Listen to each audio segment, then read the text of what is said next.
And hello there. Welcome back to the Tales from Cestria, a series of Dungeons and Dragons stories I play with a bunch of individuals who often find out and ask questions. Did they loot their dead comrades?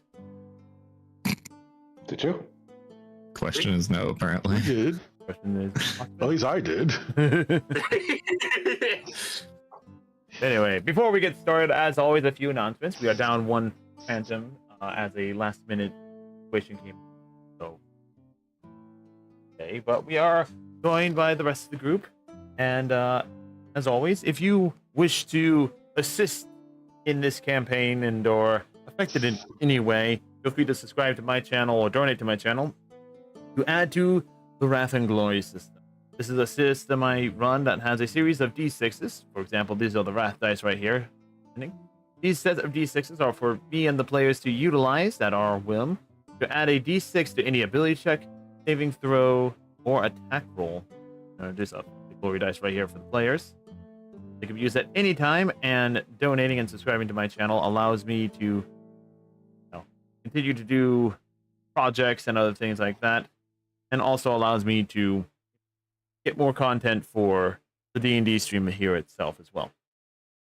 But it also if you want to want to fuck with the players or fuck with me, just give them to the players and they will use them. If you want to head over to Hingyaku's stream, you could donate to him and flashbang him. And that just leaves the comedy things here. Caleb joining us in spirit here as he activates everything. I activate this, and I activate your mama. Then I activate what? Pretty much all I have to say on that front. So we miss you, Caleb. I hope you get through what you need to do today with success, and we'll see you on the next session. What about Caleb? Oh, he's he joined the chat for a little bit here. But in other news, there will be more Uma Musume streams this weekend, as well as I am slowly getting back into working on the game. I've made a few more items for everything, and I'm still deciding on how I want to implement certain. So, and that. Otherwise, work on the book I'm writing. Yeah, Demon Lord is a hero, and I've been relegated to a side character. I'm finishing up the next part, or at least writing out the first draft of it and transcribing it. So keep an eye out for that before the end of the year as well. Other than that, we have many other announcements other than we'll be returning to regular scheduled streams next week. All the major things that needed to be done last week, at which got pushed this week, have been done. So be back to normal on that front as well. Otherwise, do any of my players have any announcements they want to make before coming up, before we get started properly? I won't be available for next session. Alright. I think Rabbit's not going to be available for next session, so we might postpone next game as well. I don't know how many people will actually be able to show up. Yeah, I'm going to be going to New York and possibly invading Canada to go see Diva. I don't know yet. It should be fine for me. I don't know exactly when my surgery is supposed to be taking place. Yeah. Yeah, I was going to say, is your surgery coming up next week? No, so what happened was when I had to do a deposit of for the surgery, and when I scheduled it for one day, realized I can't do that day. That same day, I rescheduled it to a week later, which would have been yesterday. But for some fucking reason, due to a clerical error, these guys did not actually reschedule it. So I've been fighting with them to get my fucking deposit back, or at least moved over into a different surgery point. So that's what's kind of been going down with me, which I was like, great, yeah, I kind of need the surgery though. It's just like, it's okay, I'll just die, it's fine. Don't jinx it. Pretty much, yeah. Now Fosh is dead. Sorry. You gotta love medical bureaucracy. Annoying as hell, right? Best part is when a doctor prescribes you some life-saving medication, and the insurance is like, nah. Yeah, you don't need that to live. Mm-hmm. Rabbit would know. I feel. No, even I don't understand insurance companies. That's fair. Yeah, insurance company, I don't get it either. But regardless, coming off of a week's worth of downtime, who would like to recap what happened last session? Not it. Guys, I can't be it every time. I'll do it. You don't want to be faster. I was just hoping someone else would volunteer, you know? Go roll. No takers? Yeah, Tragic, go for it. What do you think happened last time? I think my good buddy Ragna is going to live another day to take another fireball from me. I think that's what happened. Yeah, you're right.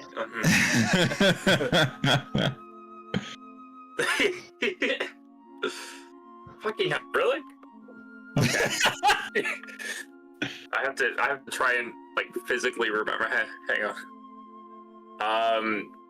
So Ragna was this last? It was last session that Ragna died, right? No, it was the session before that. Oh, we got introduced to Scratch last session. Yeah. Who is a arcane trickster rogue beast folk. Yeah, I'm gonna be honest, the last session was also kind of a blur for me. Anyone else? Everyone did their downtime stuff except for Fasha. Oh yeah, we did all our downtime stuff. And then as we meet with the council to discuss with the other parties where to go for each party to go to, we discussed that we would try to handle the humans and then try to go towards the Beastkin settlement. So as you meet Scratch, your new addition to the party assigned to you by the council, we now set off to go to Terras Venrohyun? Terras Venrohyun, that is correct. Terras Venrohyun! Hell yeah.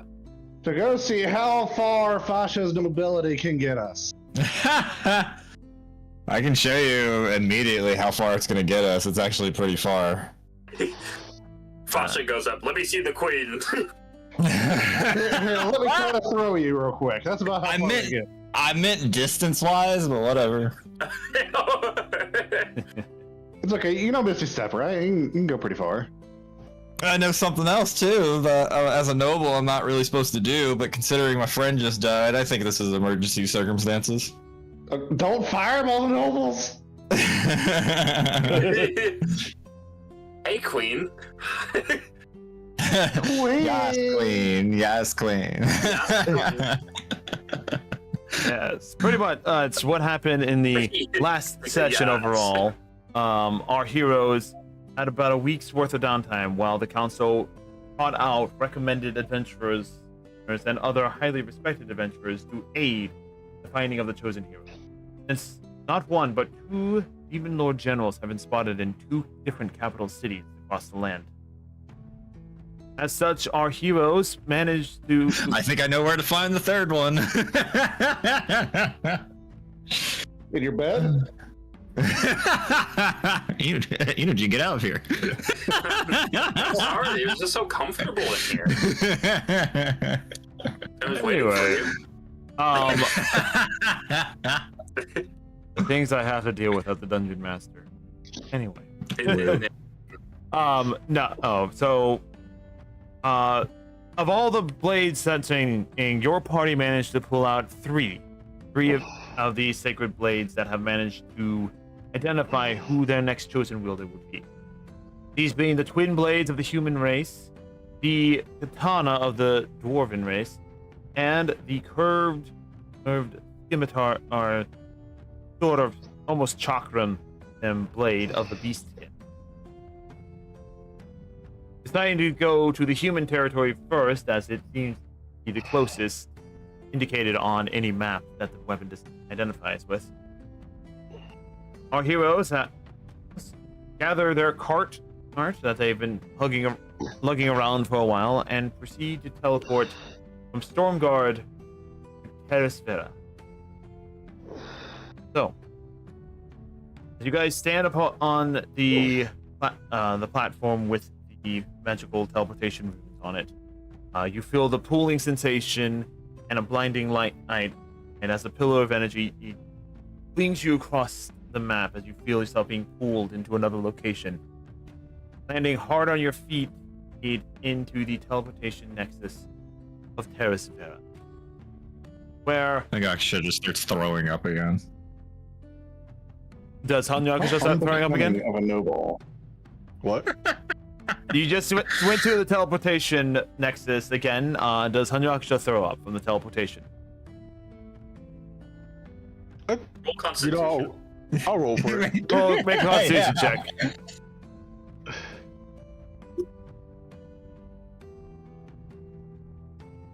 Nat 1. Come on.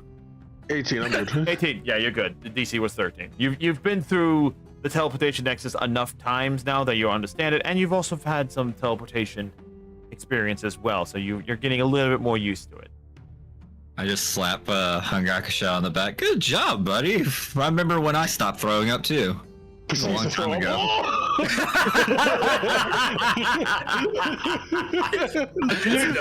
You see one of the mages there. You see one of the mages there, just like. Again. Like. I'll grab the bucket. I'll grab the bucket and mop. It's terrible. It's going through the mask mouth, the eye socket. It's It's pretty nasty looking through the illusion of the mask, because it just like this puke just kind of comes out everywhere. Wait. If you wear the mask, does it pull in the mask? It does actually. I don't. Does your mask look like a mask, or does it look like a human face? It looks like like you. So I have not seen you without your mask. I just see you puking. No. Eyes. Like, what the heck is going on here? Welcome to the Fire Charmers. Just immediately traumatized. Phantom just. He's like, is this? Phantom in the background just kind of face palms. Casper just goes. Ah! Our new friend is just like, it's normal, mostly. Meanwhile, walking up to the Pasha, would you have made contact with anyone in the city prior to your arrival? Are you talking like right before this arrival, or are you just talking about like my general history? Kind of both. Like you know that you guys already decided you're going to the human capital. Would you have gotten in contact with anyone, letting them know, hey, we're coming from Stormguard to the royal capital? I probably would have asked. I probably would have asked Ragna to send a sending stone. Oh wait.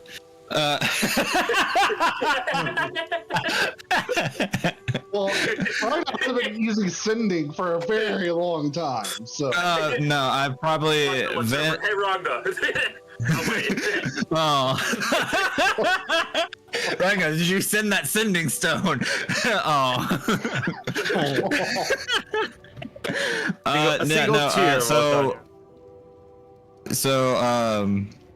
Probably would have sent a letter to Ven. Ven normally spends a lot of time in the capital. But general history-wise, this is like the capital where the Queen's located, right? Yeah, this is the capital where the Queen's located, yes. Yeah, I imagine that, there's probably a noble district like there was in Stormguard. Yes. As well, so I imagine probably my father took me on numerous diplomatic and political. You were a young boy. Your father took you to the city. Yeah. Yes, Political stuff like that. So yeah, no, I should be rather familiar with the city. Yes, you know that the city is sits within the northern highlands of Cestria's plainal area and everything like that. It's a sprawling city. It is also a tiered city, as the city has expanded over the many years to incorporate around the areas and everything like that. So within each layer of the wall, you kind of get, the further out from the wall, the more poor the people become. The innermost section being the royal castle, the grounds, along with like the military garrisons and everything like that, followed by the nobles district, then what would be considered middle class district, and then finally the low class and slum district. Oh, okay. Yeah. So there is a nice little segregation of it. And if anyone wants to actually read up more about it, check out the World Anvil page by typing in ! World Anvil on Twitch, and you'll actually be able to go to it and read up on it. Like, put information on it. Yeah. You updated it? It's yeah, it's there. watching Twitch. Okay. Yeah. Yeah, for those watching Twitch, I'll type it in right now. Type in work. What is this? I think that works. Do you have a section for like important NPCs we've met? I do. I have not updated that. I miss Bone Daddy. Yeah, no, we need Brick Dick on there.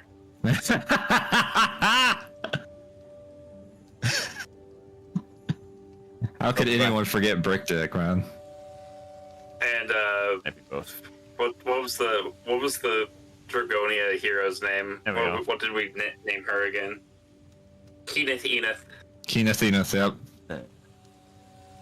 Ow. We're just maxing out the raft dice now. No, I'm trying to see if my actual thing is functioning. I don't know if it is. I don't think looking at Brick. Oh, it is working? No, I don't think it is. We need a I bought you failed me. hashtag. You failed me. You found me for the last time. Anyway, I'll just manually post it in there because why the hell? Here we go. There we go. In There we go. Roll 20 chat, I said hashtag free Brick Dick.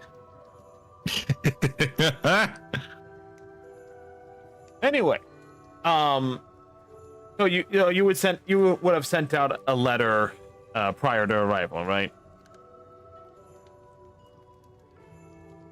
One more time, sorry. You would have sent out a letter prior to your arrival in Terras Venrohyun, right? Yeah, to Ven. To Ven, yeah. To Ren or Ven? Ven. Ven, okay. I guess I could have done it to Ren, but I like having him like close in the hometown, especially lately. All right. So as you're kind of like watching the disgruntled mage cleaning up the vomit of Hanyakusha, can you describe a servant surrounded by two armored individuals steps up? Would you describe this individual for you? Someone it is someone you recognize, whether it be a butler, a maid, or I don't know. You putting me on the spot here. yeah, I'm putting you on the spot here. Yes.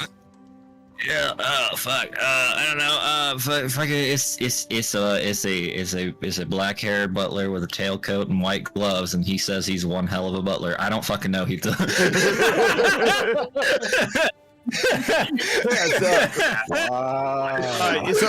So you recognize this butler. He's in service of Ven and everything like that. Lord Pasha, we've received your letter. We welcome you to Terras Venrohyun.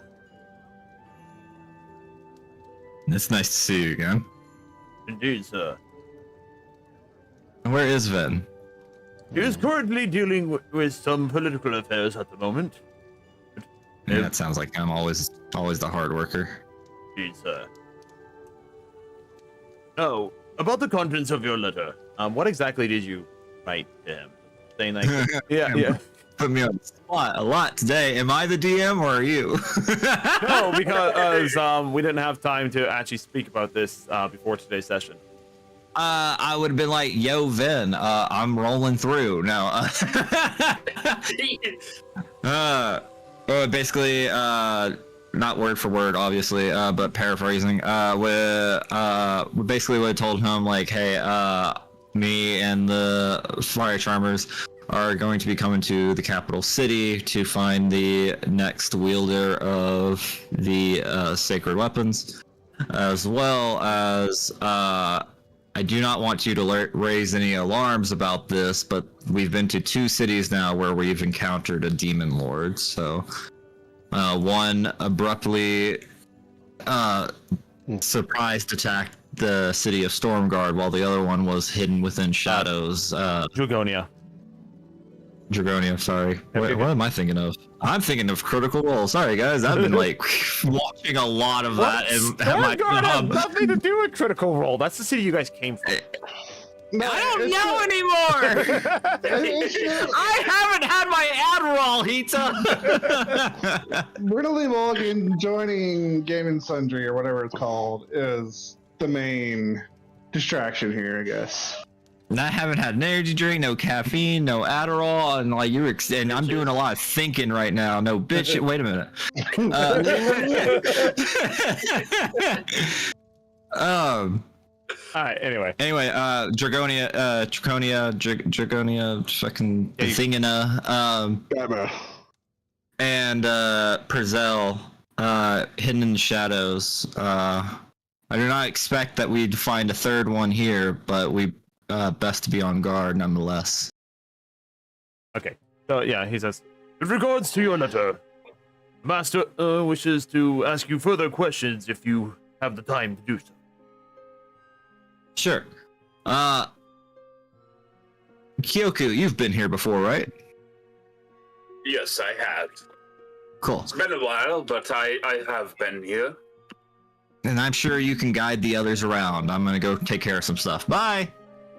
Well, all righty. Bye. and you briskly walk off with the butler and the 2 armed guards. So, while you're traveling to Ven's house and everything to discuss the matter of your letters, what do the rest of the Fire Charmers do?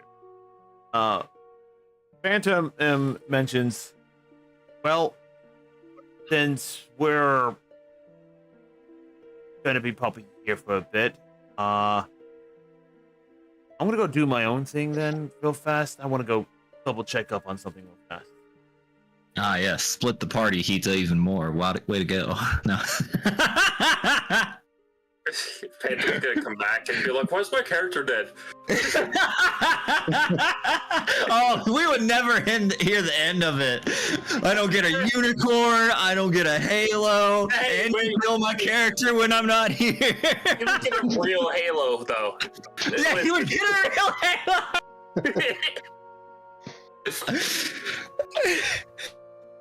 That's fun. You know how you know that's exactly how he would say it too. He got a real halo, and maybe in Afterlife he gets to ride a unicorn for once. All right. Question. DM. Yes. Oh. Who's holding the weapons right now? That is a good question. Who is holding the weapons right now? Fush is holding all 3 of them. Because at this moment, each of the weapons to you guys as you're carrying them feels like they're between 35 pounds and 70 pounds. I was the one who pulled out the weapon, so I'm going to say that I have the weapons on me. So go ahead and make a note on your character sheet that you have 2 swords weighing 35 pounds each on you. Ooh. Okay, notes. Make it as an item in the inventory so it actually calculates the rate. Oh my lord, okay. Make me do work. Hita. Manage inventory. custom item. The human what twin swords? Human twin swords, yeah, you can call it that for now. Okay. They weigh 35 pounds. So it would be 35 times 2. So 70? 70 pounds, yep. I'll just put 70 pounds. Yep. Just okay. Someone's encumbered. Human divine weapon? Wait. Human divine weapons works too, yeah. Anything you want to call it.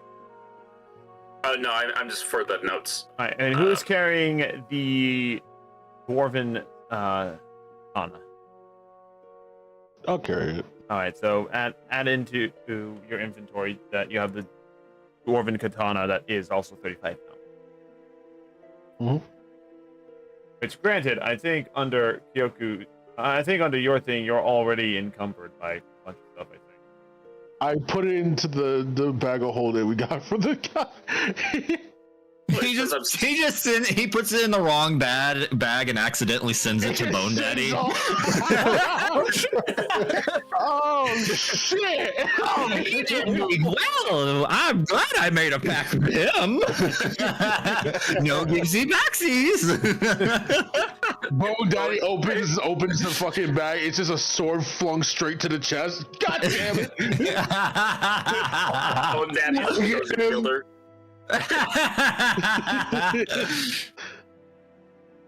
It's like, oh, he's the right person. Congrats.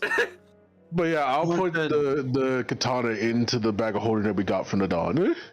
Someone said dwarven katana, and I had a thought in my head from katana from Avatar, but bearded. All right, go fast. We're gonna go ahead and do a thing for you real fast. Oh no, was it not a bag of holding? No, I'm actually giving him a bag of holding in his actual inventory. Put it in there. Oh, okay. Because like, don't tell me it's like a bag of. What is the one that eats items? Bag of devouring. It's a bag of dicks. Bag of dicks. Did you see the two that are docking? Oh my Reaches god! in there, pulls out a purple phallic-shaped object. What? Is that a lightsaber? My mom has a lightsaber. There he goes. Anyway. Pull out the dwarven blade. Pulls out dildo. Shit, wrong item. Whenever you open the bag of dicks, you have to wait. Hold on, another one. Where is it? Why do I have so many dicks? You Eldrick's fucking horror! No, this is not a child-appropriate D&D game, as you can clearly tell. When you open the bag of dicks, you have to wade through all the dildos before you find the swords that you put in there. Little did you know, there's an infinite amount. This reminds me of a fucking what? That's a crazy thing to say. It reminds me of. What man who climbs towers? Suction cup man. Suction cup. What the fuck is happening? What the fuck? What Rapunzel movie did you watch? The one when the woman is actually the hero this time. Spider-Man? Are you talking about Spider-Man? No, suction cup man. There was an episode where he got his suction cups taken away, so he had to use sticky dildos to climb a tower. Why does this sound familiar? Like, I hate it. What do you mean it sounds familiar? It is a very, very. Yeah. Anyway, we're gonna bring it back around here real fast. So, so Phantom goes off on his own to stuff, leaving just Barb, Yoku, Hanyaksha, and the newest member, Scratch. I am going to go do two things. Y'all can choose to either come with me or not. That's not just I'll tell you. All right. First thing I'm going to go to is I'm going to make our way to Adventurers Guild to sign us in. Alright. Well, I was already thinking of going there anyways, so I'll go ahead with you. Alright then. You asked for directions to the Adventurers Guild at the main desk in the teleportation nexus, and they tell you it's in. Yeah, don't I? What did I already know the way around town? Have you actually? I more said that jokingly, like that maybe you would know, maybe you don't know. I would say. Just to see if I would say here. I would say, based on how old is your character again? I'm trying to remember how old your character is and your character's timeline. 22. 22. I would say yes, 22. You have been to the city, but it has been a very long time. You were a kid when you came to the city. Hey, hang on. Background, I have the researcher, the feat. Yeah. I have street smarts. When you attempt to learn or recall a piece of lore, you often know. Would city streets and like the structure of an entire city be counted as lore of the city? Yeah, would researcher work here? It depends. If you're trying to research stuff on it, specifically like the history of the build and everything like that, and the significance behind everything, yes, it would absolutely apply. If you're trying to remember directions from one building to another with no historical significance, please, just let him be lost, Hita. Just it's like I know the way. How about this? How about this? I'm just gonna find them in the worst part of the district of the city. They're in a gang war. Make an intelligence check for me. But it's just a straight check. Okay. One. Barb is gonna. Well, Barb is gonna go. 6. Close enough. 6. So, how confident in your ability to find this place are you? Kyoku is very confident. He's going to be confidently wrong. Hungakusha's just gonna have a bunch of drugs, and he's just like, "Where did you get those?" Roll against my insight. Okay, persuasion. 13. What do you get? 26. Fuck off. I don't believe you. Well, he's confident. He's confident. So he's confident. So here's the thing. If I'm confident, based on your insight against him and everything like that, yeah, he's not trying to boast or be, like he's not trying to actively lie to you. He knows where it is. At least that's what he's saying he does. Yeah, your insight, it says that, yeah, no, he believes that he knows where it is. Oh my god. Fuck, I'm trying to roll my way out of this. Damn it! Well, we're following you! So as you're roaming around the cities, let me see this. Kyoku, roll a D100 for me. Great D100. I gotta go answer the door. I'll be right back. You're good. If you not zero this. You can't. 49. 49? Not too bad. You guys are wandering around the city. You're kind of in the middle city. You're not necessarily directly in front of where the noble district would begin, but you're also not directly near the lower city and the middle city. But you guys travel around. You walk around. You see the sights. You see the pseudo-Gothic style buildings and everything like that. And it's a lovely time on the town. You may stop and get some snacks on some side food vendors and everything like that. Is that a Spencer's? Are there any big You said pseudo golf building? Gothic style buildings. Spencer's is where Hengaku got his bag of dicks. While we're exploring the city, are there any big trees? There are not that many trees in this here. How many trees? Yeah. As a druid, it's a little. This is not really natural at all. There are flowers though. Like people have planted flowers on certain things to try and add some beauty to the city, but there are no naturally growing trees. Can I make a tree? Certainly. Question mark? Yeah, that's a I'm back. question. Please tell me they're lost. Well, hang on. He hasn't gotten to that yet. Not yet, no. What is the spell? Also, Hida, can I roll my 2d20? Yeah, go ahead. Thank you. Yeah, go ahead and roll all your class-related stuff if you have not done so already. Sick. 2 13s. Damn it. I don't have quite the right spell. I'm gonna look for two things. Well, Barb's gonna look for two things while we're exploring. She's gonna look for a large enough tree, and she's gonna look for stalls selling herbs and plants and anything she can use for herbology. Absolutely. You find no trees is in the 49 minutes you guys are walking around the city. It's a metropolitan area. Pretty much. Yeah. But they gotta have a park. Not You always. would think. One would think, but Not always. Remember the volcanoes?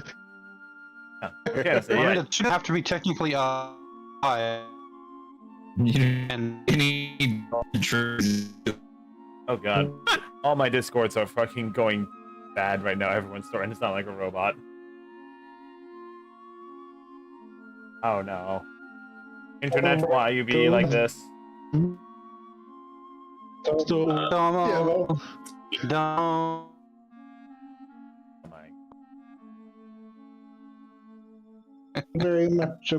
But for those on the street, alright, is everyone okay? Alright, are we we're stable fine. It again? was Oh, you. yeah, that my internet was Hang on, taking a mute for crap. minute. That's what was happening. You tell me, Astro Boy.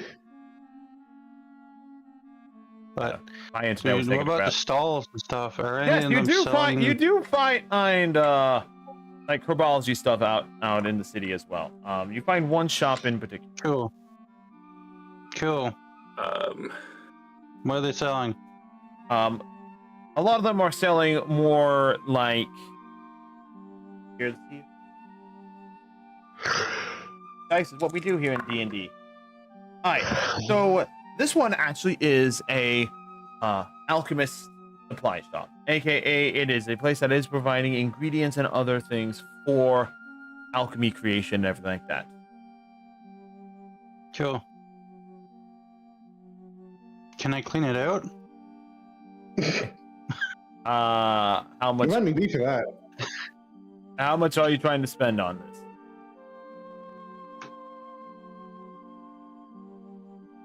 I could spend 10 gold. I'm pretty sure that will clean it out. All right. What are you trying to buy specifically? Stuff for Kyoko to make potions to then resell. All right then. So, being in the merchant district that it is, you do, and being in the merchant district and being in the city itself, the prices are slightly higher than what you've seen in other smaller shops. And everything you've been to. So for 10 gold, slightly higher. Yeah. So for 10 gold, what potion stuff are you trying to buy? Are you trying to buy him like vials and everything like that to make and everything? Let me look at the graph you made so generously.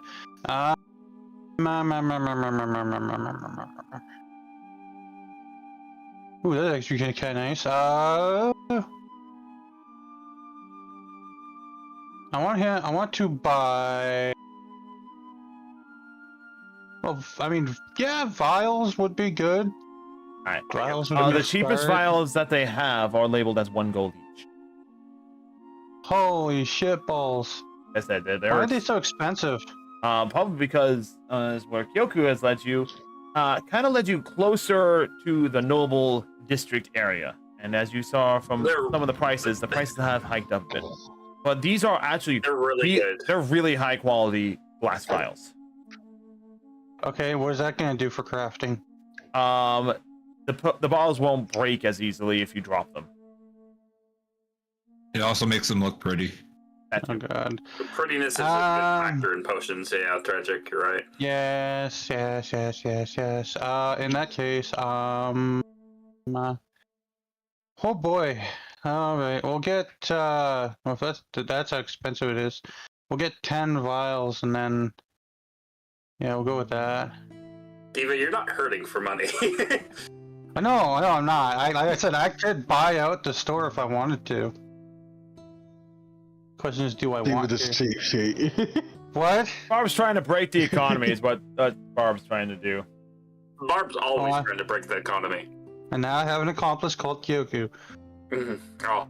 Guys, we live in a society. Can we not break the economy of where my character comes from, please? I already broke it. I don't know if you know, being a noble, I'm kind of a part of that shit. You could be one of us, though. He was one of us for like 3 days. He kind of what do we got for inventory? How much do we have in gold? I would never forget the day when he was a peasant. Okay, I'm gonna spend 100 gold's worth here. We'll get ourselves 30 vials that look really nice, and if they have that many, and then we'll just get a bunch of materials assorted. Peasant for a day. Peasant for a Day was actually Tragic's album release. Gold. It was a canon event. Like, what's the we're gonna get 10 vials, like pretty vials, because DM's gonna be like. Well, no, I'm saying the cheapest vial, which is good looking, but it's not like super fancy. Those go for like 5 gold. Which one? The super fancy looking vials go for 5 gold. Oh yeah, but are they actually gonna make it worthwhile? That's the question. Hey man, glassworking is a very much needed skill here. Okay. Yeah. We could study the intricacies of these glass vials and maybe learn off of them. We don't have. Maybe. I'll get like 10 of the 5 gold vials and then 20 of the 1 gold vials. That's 50, 70, and then 30 gold's worth of like crafting materials. Kita, out of curiosity, if she were to buy at the store, how much gold would that be? It is a noble store. Yeah, how much would it cost me to buy out everything? Well, for the sake of keeping the story going, I will not give you that price point because that's going to take a lot of time. And we'll do it off stream then. You could just give a random number though. You don't have that's why I'm making a note. I think so. You got 30 vials of 30 vials of just negative 30 vials, 10 of the really nice ones for 5 gold apiece. Okay. And then 20 of the 20 of the 1 gold apiece. For a bundle of herbs, they do cost about 50 silver. Why not?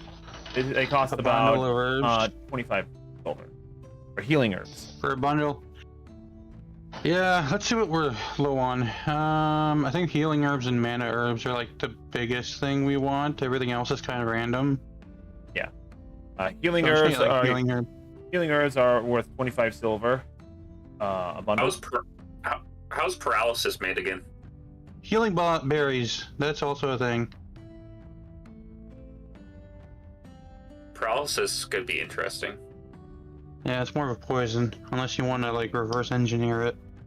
It could also be used Welcome to to create Tales from Cestria, where every session is a shopping session. Like I said, we could do this off stream heat. I just know that I'm spending 100 gold towards stuff. The kind of content you want from a D&D campaign. Have you ever wanted to see the characters go shopping?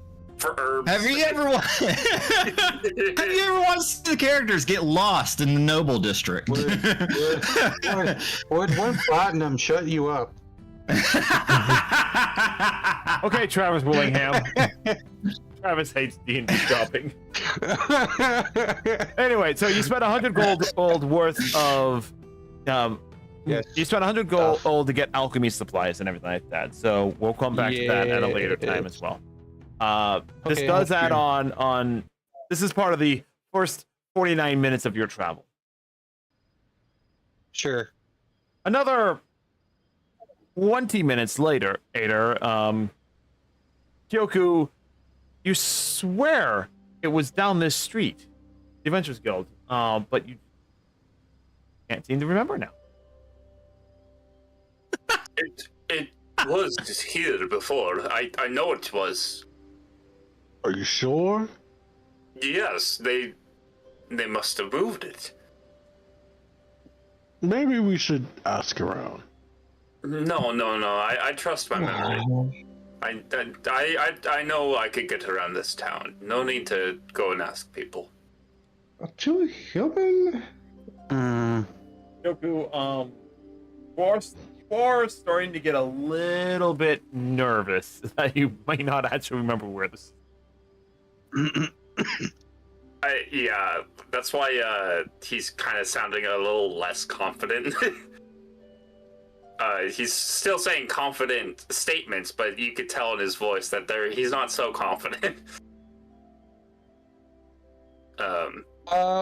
In the back of his head, he's just like, "Damn, I wish Fasha was here." Yeah, so we're looking for the guild, right? Yes. Yes, you're looking for the guild. Alright, so I'm just gonna step off because I'm sure this is a very busy city. I'm just gonna find a random person. Hey, could you find... Hello there. Could you help me find where the guild might be?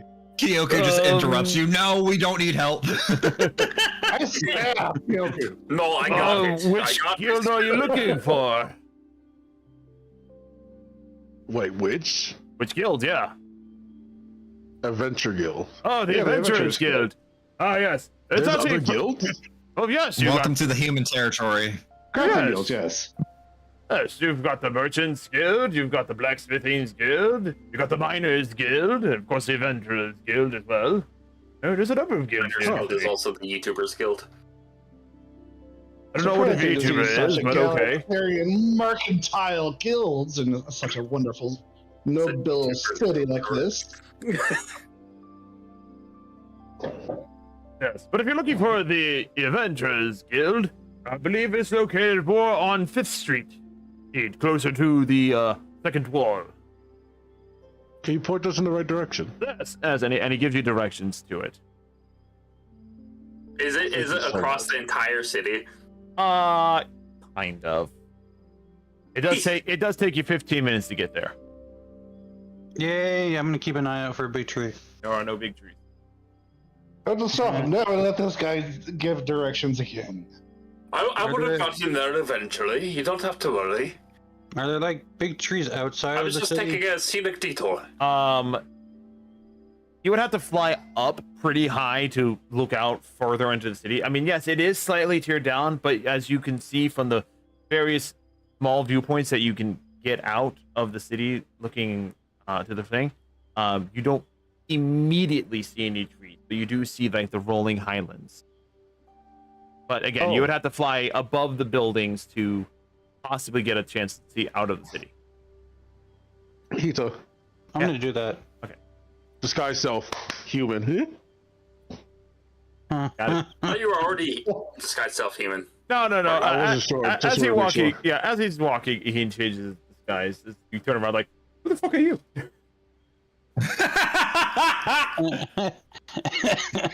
Your mama. Anyway, as soon as he speaks, the illusion is ruined. But flying above the city, yes, again, a lot of the surrounding landscape is fairly low terrain in the sense that there's not many forests directly around. I was looking like a big tree. Yeah, that's what I'm saying. There's not a lot of Not big trees like... and everything else around the city. It's designed as a fortress city, so they have wide viewscapes of everything. Well, they need to have an orchard, right? Yeah, there are Most some. of the Yeah. Orchard? Most of the if I'm understanding orchard correctly, you're talking about like fruits and vegetation, right? That would be outside of the city walls. Yeah, no, most of the fruits and vegetables here are imported.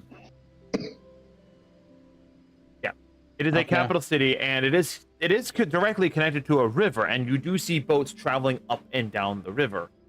and off a good distance away, from a certain point, you will need to fly slightly higher, which will require a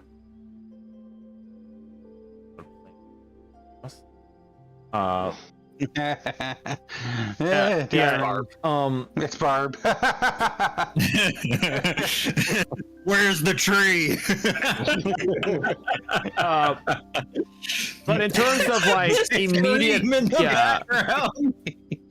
but in terms of immediate access to a tree for the sake of like having a tree for teleportation, stuff like that, and there was no immediate tree within a reasonable distance for you to find. I'm gonna mute for a minute. Be right back. Okay. Okay, fine. If you're curious on the details and lore about that, you can ask Fasha when you see him We're again. gonna have to fix that. I would not recommend that. I'm not there right now. Fuck. I think as part of my goal to make a school for druids, we're going to put a park in every city we come across with a giant tree. You know, you have to remove buildings to do that, right? Who keeps putting these trees around here? It's called buying land near or in a city. That's expensive. Yeah. Yeah, So, but like a park is a lot. Eh? yeah, and Not to mention not to mention all of this land is considered the Queen's land, so it's kind of like a renting thing. mm-hmm. Kind of like how America is. Foster, you're not there. Sorry. Besides, it's nature. How would they? How will they know what? How would they know when a sudden big ass tree sprouts from the ground? I wonder how they would know.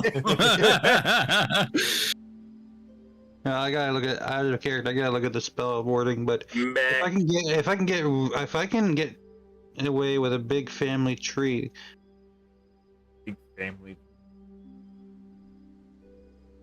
Don't know if that works that way. no. So Adventurers Guild. Yeah. Actually, that's what I could do. I could employ the Adventurers Guild. I could keep giving them quests and be like, hey, you want to do me a favor? Would you mind planting a tree, like a big tree, in front of your buildings? Well, you guys are approaching. You guys are approaching the Adventurers Guild right now, so. See, I told you we'd get Tails.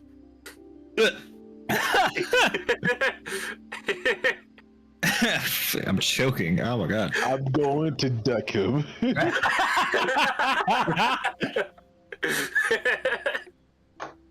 Anyway, going into the Adventurers Guild, signing that the fire tournaments are within the region itself, easily done, everything like that. Nice.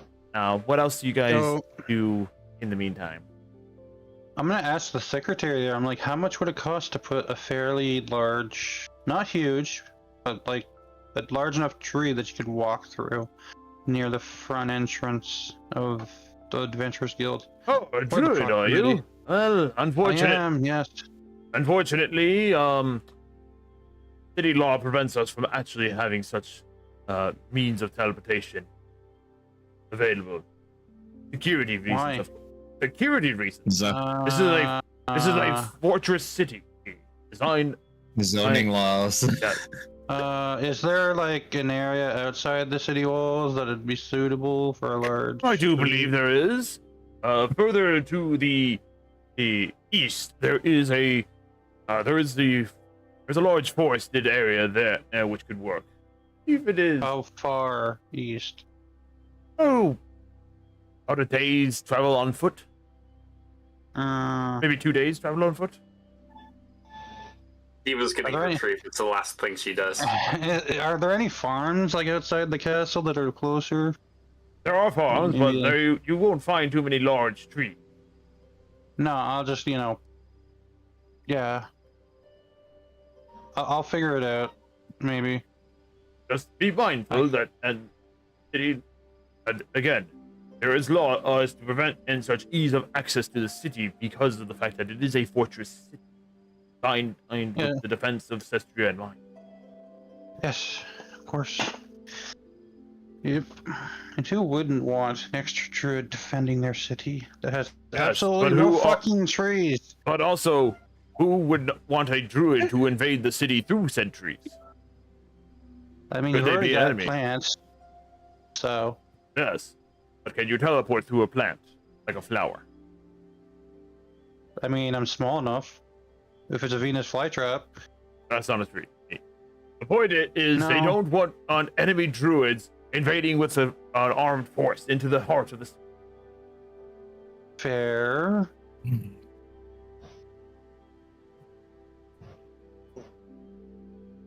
All right.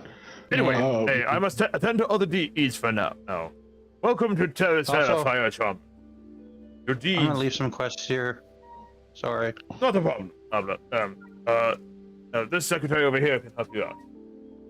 Yay. I'm going to ask 3 questions. What's the question? First question. Yes. Who's the, for Adventurer team, who's the most well-known here? Well, Excuse me. at the moment, there is the Silver Gauntlets. They are quite well known around here. But they're currently out working on a special request, as last I heard. Got it, so can't talk to them. You've already met them, by the way. Yeah. Did I? Yes. Yeah, they're the other. They're the other event. Yeah. You have you have the Wind Riders, the Silver Gauntlets, and a fairly I didn't new know it came adventure from the group. human settlement, though. Yeah. Shit. Okay. Second thing. Is there a library anywhere here? Yes, there are several libraries in the city. Cool. Asia, Yeah, that's you. Ooh. that's me. I'm Hey, out of sending you on a character. mission. I'm Yeah, sending okay. missions to the library to research the history of the twin swords in the human settlement. Alrighty, I could do that. Now, I think I know where the library is. Oh my god! Make an intelligence. All this coming! Ichu, make an intelligence check for me. Wait. I have a question. Are the books made out of paper? Yes. And parchment. Hear me out. Hear me out. You Are the cannot transport yourself through dead trees. No. Hear me out. Are the books in the library made of paper? Are the pages in the Yes. books made of paper? Paper made from rice. Also, I got a 9. You You know? think Eugene, about it, I and it's love like, your- wait, I never went to the library when I was here with my father. Yeah, I'll figure it out. And just walks. I was really thinking. I'll figure it out.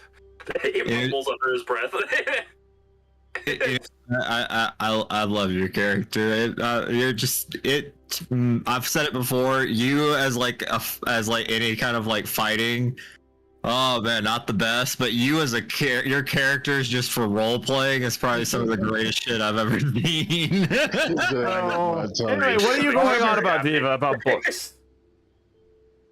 Are the pages made of paper? They already Are the answered yes, pages and made also of made out of paper? parchment too. Is that a yes on the paper? Yes. Stop trying to Okay, transport your books. No. I'm gonna cast locate animal or plant, and I'm going to specify paper bark tree. All right. Because There is there's no nothing trees in within this city. there is nothing within the city limits of a paper bark tree. So there's no paper, there's no books in the city. No, there's no tree that's known as. No, because no, because paper is made out of wood, which comes from trees. But it's the not a bark. plant. The tree is a plant. Yes. It's a Okay, I want Yes, you but to the paper is not a plant. I want you to eat a paper salad, Diva, and you tell me if it's the same thing as a plant. Okay. Once it turned into a book, it is no longer counting as a plant. Goddamn. You know what's funny is that people actually put wood chips into food to see how much wood chips you can put in before you. doesn't taste like what it's supposed to. Yes, that was an experiment on YouTube. I saw those shorts. Yeah. So you can eat wood chips. You can eat a lot of things. Doesn't mean you should. Also, you can eat anything if you're brave enough. All right, so I go to rules lawyer David real quick. All right, so you're talking about tree stride, right? No, I'm talking about locate animal or plant. No, what are you trying to do? I'm trying to locate the library, which has lots of books in it, and the books have pages in it, and the pages come from trees. I think what you're trying. I think your problem is that the fact is that spell only works on living things. Yeah, living trees. Tree stride. Does it specify that? I didn't really. Yeah, tree stride. That's the concept.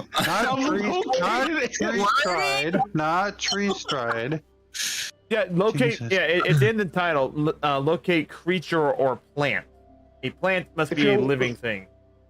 Because if that's the case, if you locate animal, you will locate every shirt in existence. If you're just trying to figure out where the library is, ask a person. No, ask Kyoku. I also have Kyoku's background, so I would also know where it is or who to ask. Listen, let Kyoku do his thing. I want to struggle around to find the library. I also know where the library would be, so. I got the criminal background. Well, you know that you would find research in a library, but if you've never been to a location, you still don't know the physical location of said library because you've never actually been there. But you know that what would I need? Yeah. What would I need to roll to find the library? Either an investigation check, or if you're 18. asking Okay, hey, so 18. All right. Jesus. Roll me. Every time he talks, you don't let him finish. Whether it's a character or him DMing. I'm sorry. I shut up now. Anyway. Oh my god. Anyway. Time. Anyway, with an 18 investigation, this involves a number of things, including asking people for directions. Yes, you easily find the library.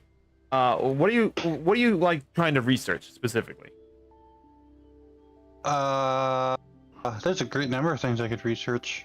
Yeah, because the researcher will allow you to find the right researching location and help you find research within that location. How the research for trees are. Is this different from my library that I'm going to? It depends. I want to still do the role play of trying to find the library that. Then it may have nothing to do. I would like to research ways to grow trees. Okay, immediately. So you would know which library. So you would be asking like, hey, where's a lot? You would be asking like a random person on the street, hey, where's a library that I can study like herbology and plant stuff? Do you guys happen to know one? And someone will be like, well, there is this library. Hey, I don't know about the research in there, but it's over in this location. And there you go. That's the entire investigation right there. I want to point out we wasted 5 minutes circling around the concept of trying to find a library when all you had to do was ask a question. Why did you take the most complicated route? Because Kyoku is a great character for this shit. Because you guys are Dungeons and Dragons players, and you never think of the most obvious answer. Also, by the way, Fasha could have led you to any of this stuff. But also, content. I want to point out this is the same person who walks someone through a door. What? This level of intelligence to find a library compared to the level of opening this door is insane. Are we really going back to that? When I hit the I door. mean, the fun part is I knocked on the door. Nobody heard me. I'm a tiny fairy, so I'm like, okay, I'll summon a golem and have it knock on the door. It nat 20s. Of course, I'm gonna know it's gonna nat 20. I'm so confused at where the conversation is going. Don't worry about it. Anyway. Wait, hey, Tina, I have a question. Yes. Can I add a character flaw? What the flaw? Directionally challenged.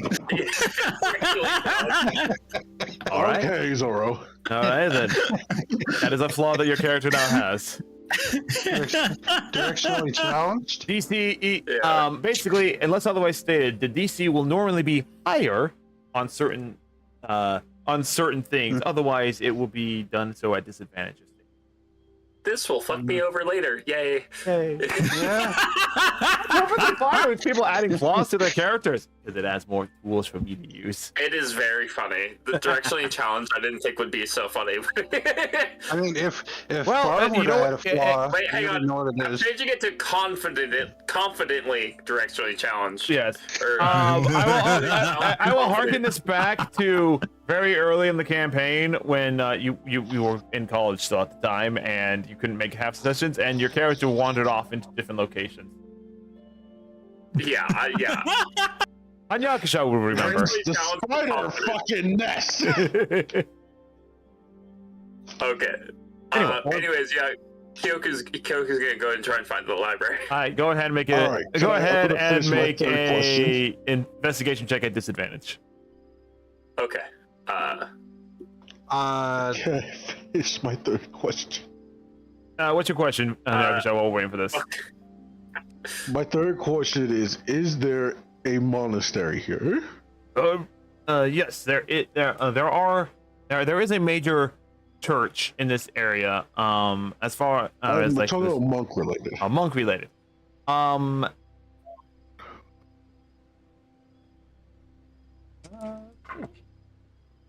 Because personally, I'm looking for the Cobalt Soul without telling them I'm from the Cobalt Soul.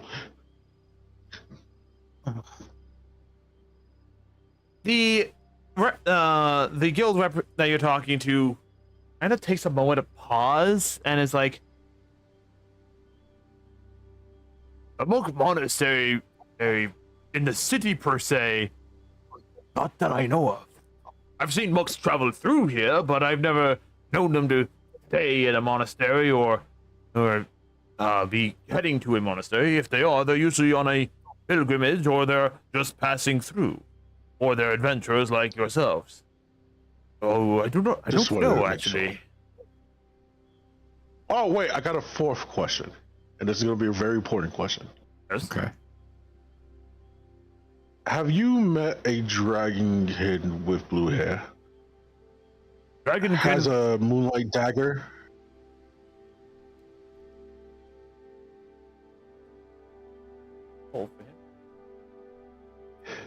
You know who I'm talking about. Exactly. I know who you're talking about, and if they say yes, you better tell me. I want my revenge. I have a scar on top of a bullet scar in my shoulder.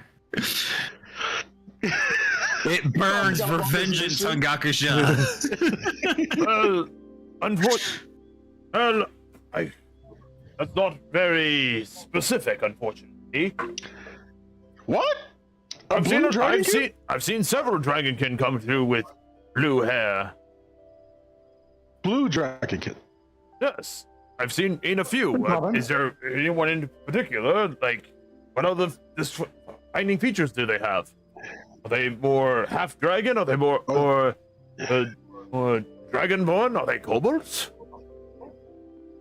Do you think all dragonkin are red, or just because you've seen Ragna? That's not me saying that. I said blue. Yeah, but he's asking. I didn't say red. Yeah, he's asking for more. He's asking for more physical description. I don't have much memory of the full description. It's been that long. Make a history check for me to see how much you recall. Okay. Yeah, she's blue too.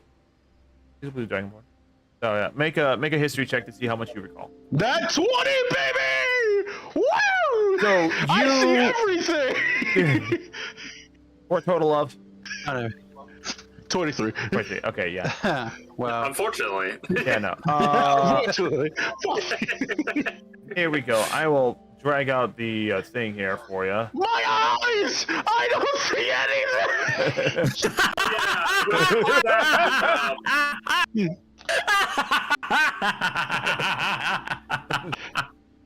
Beautiful. Why did you wait till now, you bastard? Because what did that 20 do to him? what? As you look up, you see Diva kind of just like pouting around. Maybe she looks at a thing, and a little bit of dirt falls off into your eye. This is before Diva heads off to the library.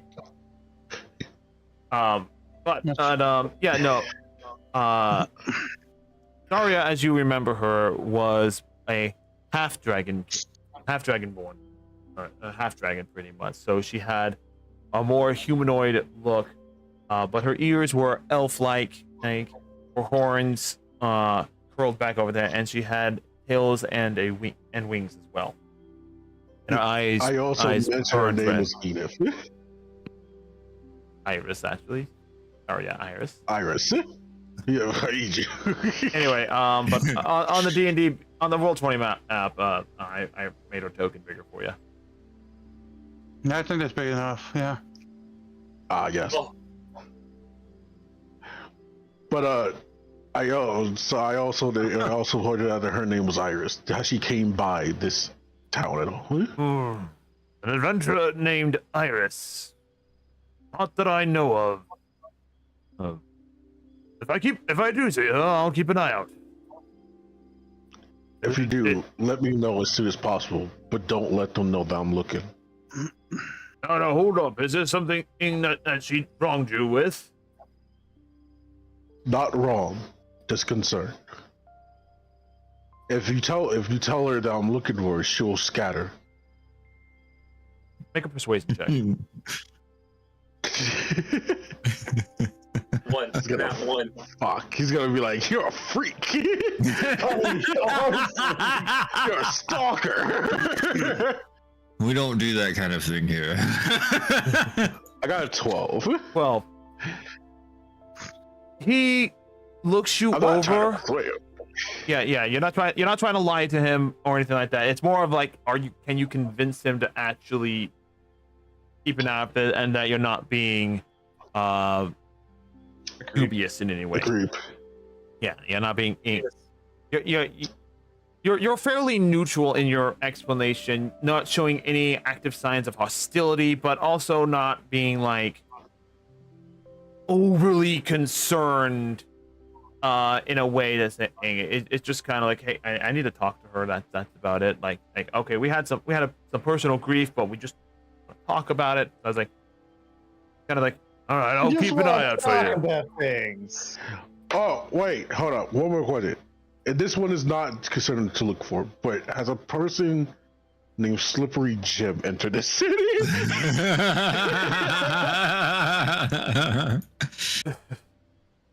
He looks at you, just like, Slippery Jim? Weird name. Oh, what does this Slippery Jim look like? Bald. Tall, very blends in very easily. Not that I know of. Sounds like a weird fellow, if you ask me. Very weird fellow. Just wanted to make sure that he's not following me. Right. He's like, why would you be following you? So we can talk this over about drinks if you want. I have other responsibilities I have to go through right now, but okay then. Anyway, you're creeping this man out. I walk out of the Adventurers Guild. I'm gonna go ask a stranger where's the nearest brothel, or where's the best nearest brothel. All right then. I'll have you make an investigation check, and I'll get back to you with the. Roll that investigation. Keep note of that result. Oh, but we're gonna jump. That's a not one. You don't know shit. We'll get back. We'll get back to you on this one. You can ask Kyoku. Kyoku will know the location of the brothel. We'll get back to you on this one. In the meantime, we're gonna jump back over to Fasha for now because it's been a while for Fasha. All right, so Fasha, you are you get into a carriage with the butler, and you are taken to Ven's house. Perfect. Yep. during the 49 minutes in which the fire and torments are getting lost in the city and everything like that, You're welcome, guys. You sit there for about 20 minutes. You enjoy some snacks and tea. Wait, and then Ben comes into the. Can you describe his appearance for me? You created the character, dude. Is this? Yeah. Remind me Draconia. who he is. Oh no, I don't. so. His name is something, but we kept calling him 11. There was also Mr. Wayne, if you remember. He would not. He would actually not be. Oh no, he is an ambassador. That's what he. Right? What was he doing? I have too many NPCs, sir. Watch as I make the DM panic. It's really quite easy.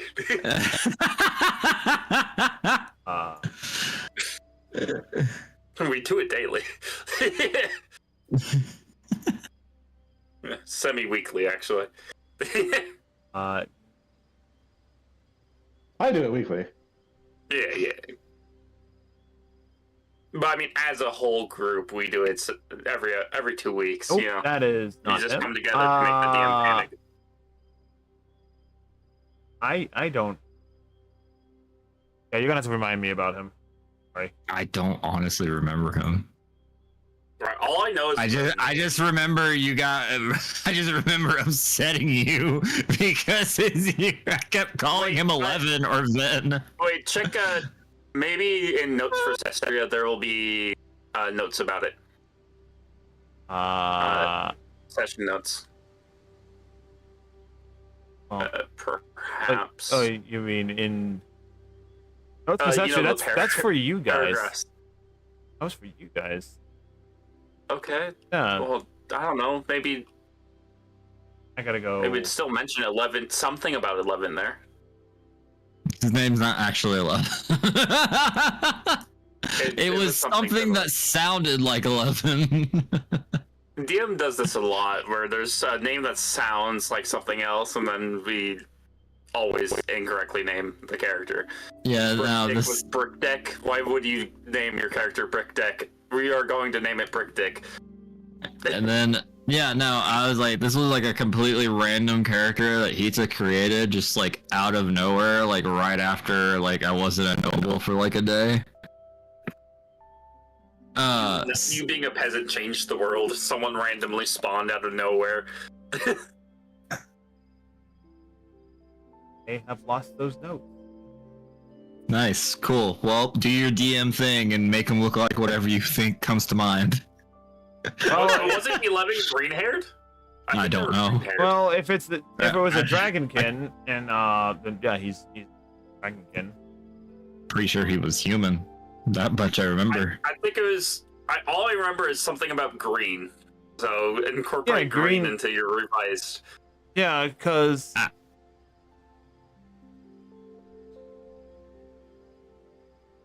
I remember making a dragonborn friend of yours that was a noble as well. That's what I remember. He's an actual dragonkin. Was that the one that you went to have coffee with while you talked? Yes. Yeah. In Dragonia. That's where he lives. Yeah. Yeah, but you made it sound like that I'd known him since I was like very young, which makes me think he was human. No, he was a dragonkin that came to your territory a lot on diplomatic reasons with the family. All right, fair enough. Yeah.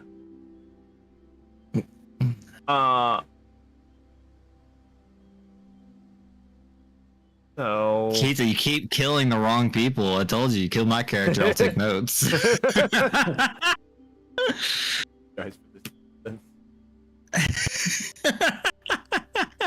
Welcome to the life of being a dungeon master here.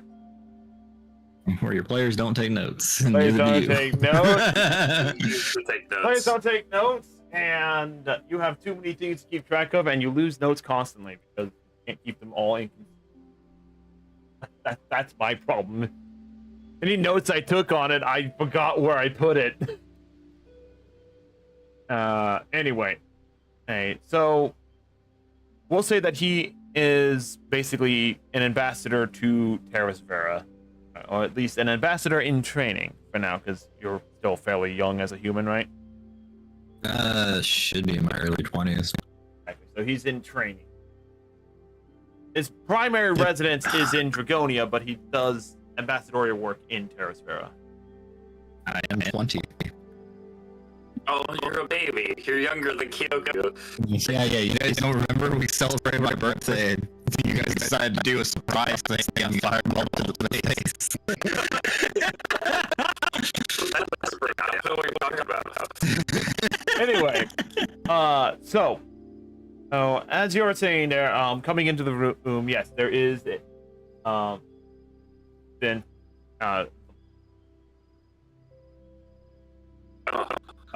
so Finn comes in, and yes, he is a green dragonborn. What are we seeing?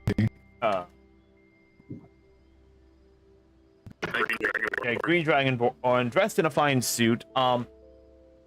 He doesn't. He has a tail, but he doesn't have wings. Means that coming in and saying, Pasha, sorry about this. I was finishing up with a meeting with one of the trade company representatives here. Meeting. It's meeting where you eat. Find out how it is. So you're saying that a second demon lord appeared in Brazil? Yeah. I think the exciting part is that hell itself there. Well, demons are known to be crafty, but tell me more. Tell me. Go on. Craftier than most. We didn't even know about not the plants that were popping up all over the city. Not to mention when I hear in this place, a mind in the person's mind or memories of somebody that got contract with. It's hard to explain, but he either was able to know I was going to tell someone was going to do that, or he was hearing through the memory. Which is deeply upsetting as well, that kind of power or forethought. Indeed. Tell me everything that happened in Brazil. Tell him everything that happened in Brazil. No. Tell us It all started back when I burned down my boss's hideout. Wait, you burned down the Mafia's hideout? What? Anyway. Yeah, no. For the sake of for the sake of storytelling, you tell them everything that happened. Because while you may not remember, Masha does. And then, I also lost somebody along the way, one of their armors. Was it that elven friend of yours with the mask? No, sadly, he's still around. What do you mean, sadly? It was our dragon. If you travel with him, you'll know what I mean. It was our dragon of faith. Sorry for your loss. I'm sorry for the world's loss, honestly. Well, not much I can do here in this. There's not much I can do personally, but what do you want me to do? How can I assist you in any way? An ambassador. DM question. Yes. I was like, are we like free access on all these teleport circles lately, or is this like we gotta get like permission like first? For traveling to and from locations for free, you have to you're getting permission. But otherwise, if you are using the teleportation nexus for other means, then you have to pay for it, which is generally speaking 1,000 gold per person.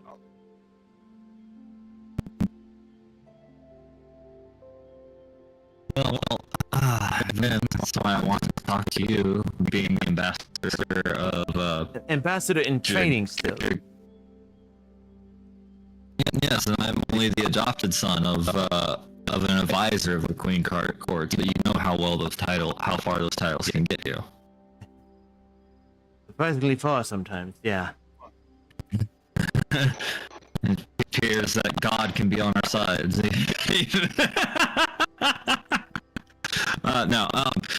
Yeah, surprisingly far, but I'm hoping with more sway we can.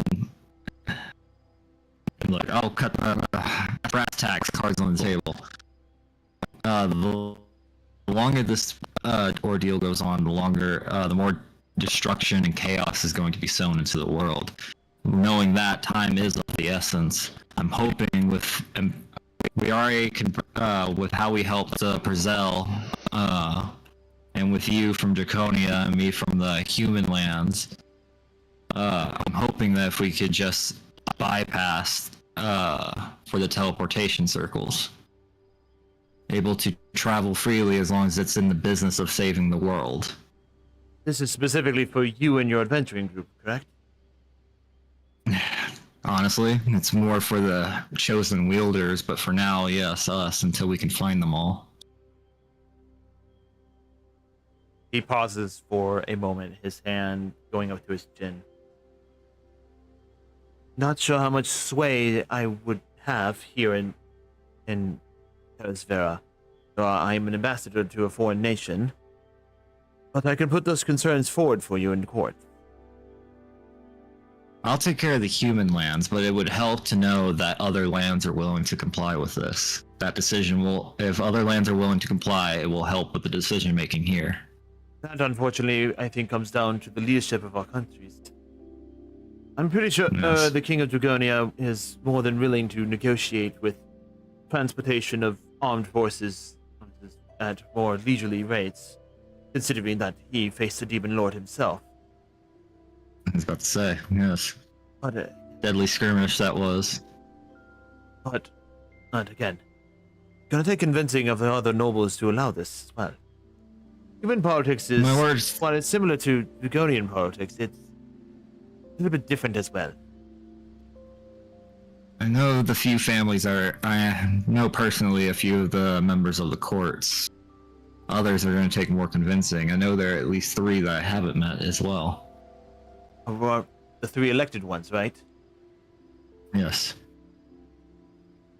If you can try and convince some of the other noble representatives to assist in this matter, that would help. But I'll do what I can on my end to try and leverage Dragonian in authority with at least Dragonia.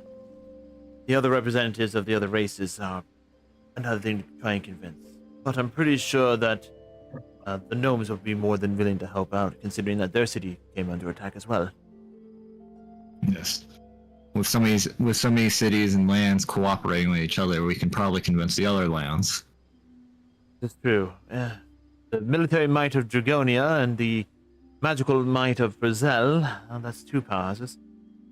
But we got to remember that the dwarves are still hesitant to aid in most Dragonian affairs.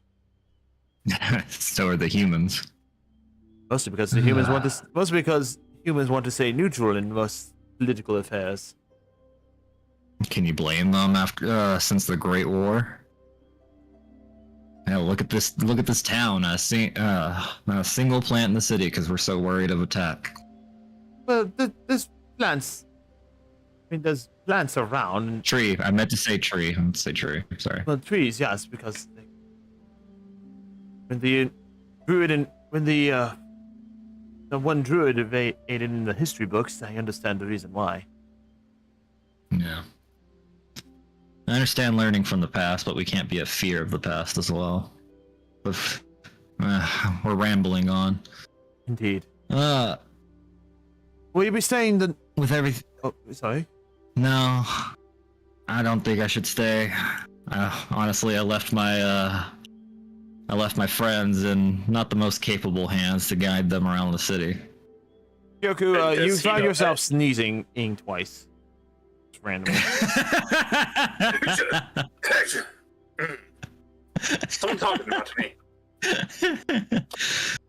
I was hoping it would keep them busy until I got finished here. Well, are you staying within the city for a couple of days either way? Or do you have to move on to pressing issues? We'll be staying here for at least the day. After that, we need to get on our way to locate the human wielders. You're saying that you have an idea of where they might be? Guys, did we have any idea where they were going to be besides the human land? Hita, on the D&D map, is the H accurate as to where? In the general vicinity, yes. Okay. So look on the Roll20 map, that little H with the green circle. That's around where the human wielder would be. And we're here? Yeah, the blue circle is where the fire terms are at. Okay. I assume that's an out-of-character question, by the way. That's an out-of-character question, yeah, because you're not there. But yes, as you can... All right. So Mark, H is over there, and then blue circle is where we're at. Yeah, and real fast, kind of circle location where your territory would be located. Who, me? Yes. Based on what I've always envisioned of it, because we've never really talked about it, because it's never really come up. Yeah. Based on the map, it'd probably be somewhere like around here. On there, okay. I had a feeling that's where it was. Yeah, just because of I envision it with kind of open land. Yeah, that's fine. And if we ever think about going there, me and Hita will have to brainstorm on some things. Absolutely. Anyway, we do have a location in mind, or at least a general vicinity. It seems to be closer to the mountains. The Shadow Rock Peaks? Yes, unfortunately. If you want, I can try and do some research into that area as well, but limited in my capacity as ambassador to Dragonia. Right. Ambassador in trading. It kind of sheepishly he rubs his head. My father's been putting more work on me lately. Me for the position. Might as well. Honestly, I left my village in search of helping people in a faster way than politics. But it seems like I'm still just as slow as politics. Have you made up with your father yet? We will never see eye to eye on some things, but our relationship is intact, yes. That's good to hear. I can see that you have your signet ring back as well. Yes, nobility status reacquired. Honestly, Vin, I don't think I'll ever be ready to lead an entire village. I'm sure you'll be perfectly capable of it. With that, there's a knock on the door, and the butler that came to pick you up. Sir, it is almost time for your next meeting. Right, thank you. Sorry about this, Masha, but I do have more issues. I do have work to continue to do. Right. All right. Stands up. Thank you for your time. And yeah, stands up and you shake hands with them. Let me know how things go in Draconia. More or less, it's more or less convincing both of the Draconian, the other Draconian representatives, and convincing the human representatives as well. Yes. Do what seems the work mostly falls on me, but with you working on the other side, I'm sure things will work out. Hopefully, not as confident as you. Nah, it'll be fine. And with that, we will jump back. Foster, I'm assuming that you're making your way back into the city proper towards the Adventurers Guild. Yep. All right then. Jumping over to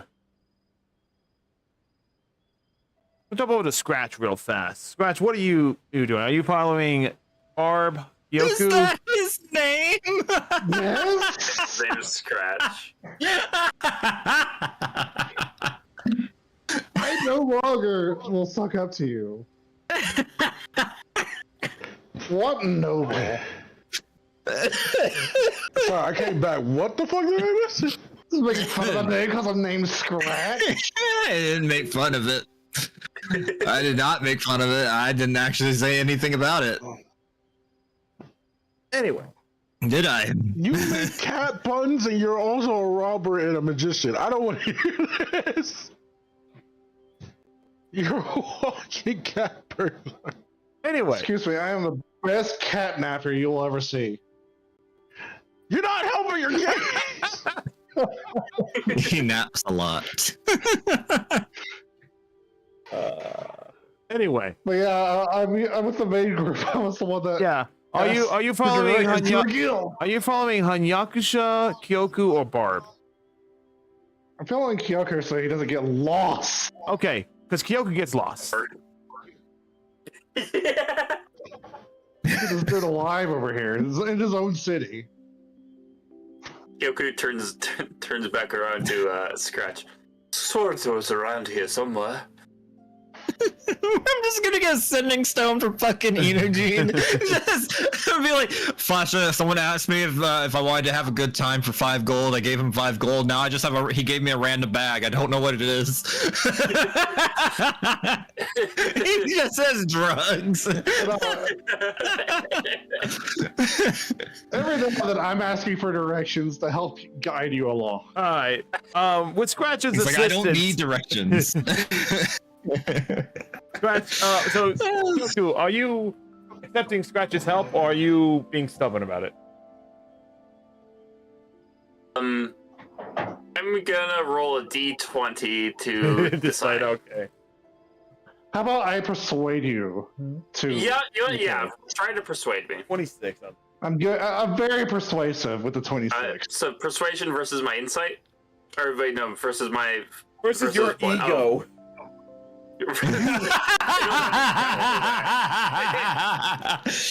He has a plus 20 in ego. Look out.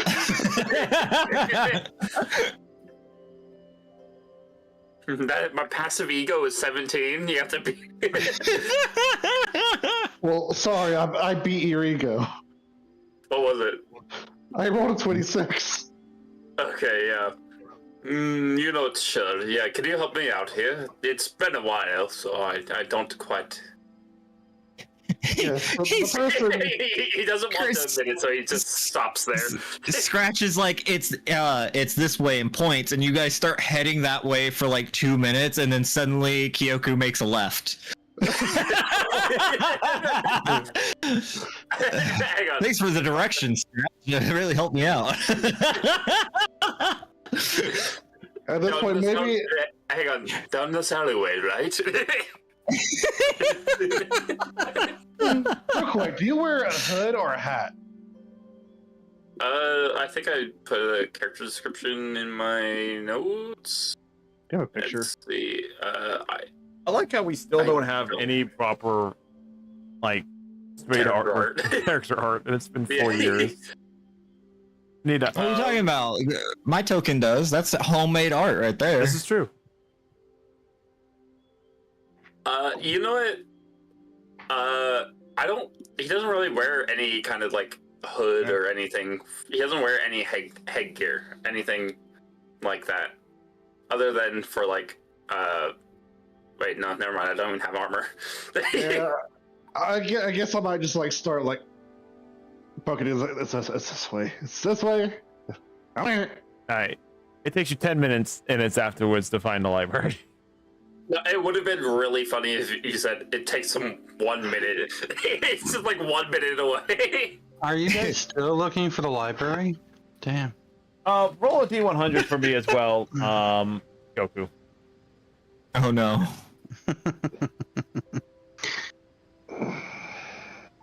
How's it 99? 99. All right. Wow. As you guys enter the library, Barb, I want you also to make an investigation check, because you've easily find the library. And you're looking for research notes. So go ahead and roll. Go ahead and roll all for your like researching and everything for what you're trying to. You're looking up plant stuff, right? Roll. Well, yes, plant. It's an investigation check. 30-20. 30-20. Alrighty, yeah. You easily find a ton of information and research on plants and everything. Some of them you've seen before, but there are a few other new ones, more of the local plant research as well. Okay. And then coming into the library, based off of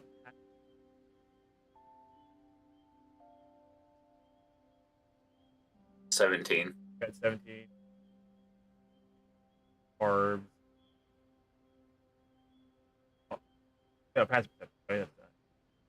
yes, you both kind of notice each other in the same library as well.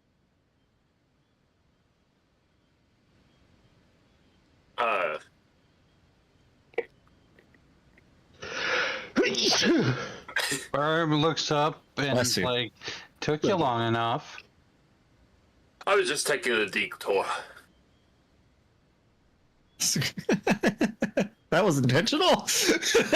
Make a deception check. Right. Sure you are.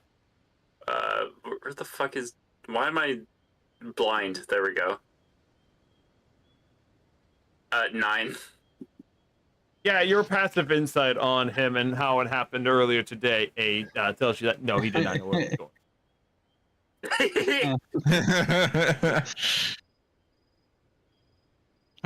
If you need help next time finding a place, maybe ask the person who summons shit that can find stuff. Well, I mean, I think I have a pretty good memory, but if worse comes to worse, I also do have my arcane eyes to help me with scouting ahead. He didn't use it. And He was confident. He was confident. He didn't need to use it. And he didn't need to use it. I don't want to be here anymore. Don't worry, Hanyak. You're not. You're trying to find a brothel. We'll get back to you in a moment. You know, is that why you don't wear mage armor? Because you're confident you don't need the armor? Ask Rob from the grave. Rob is here because I can.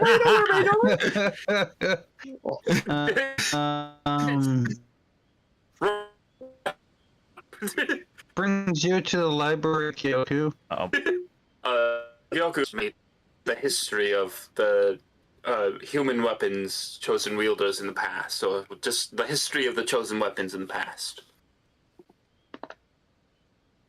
Hold on one sec. Were you rolling? Are you rolling something against me? No. Rolling to attack. King Arthur with a 13. What? What the fuck?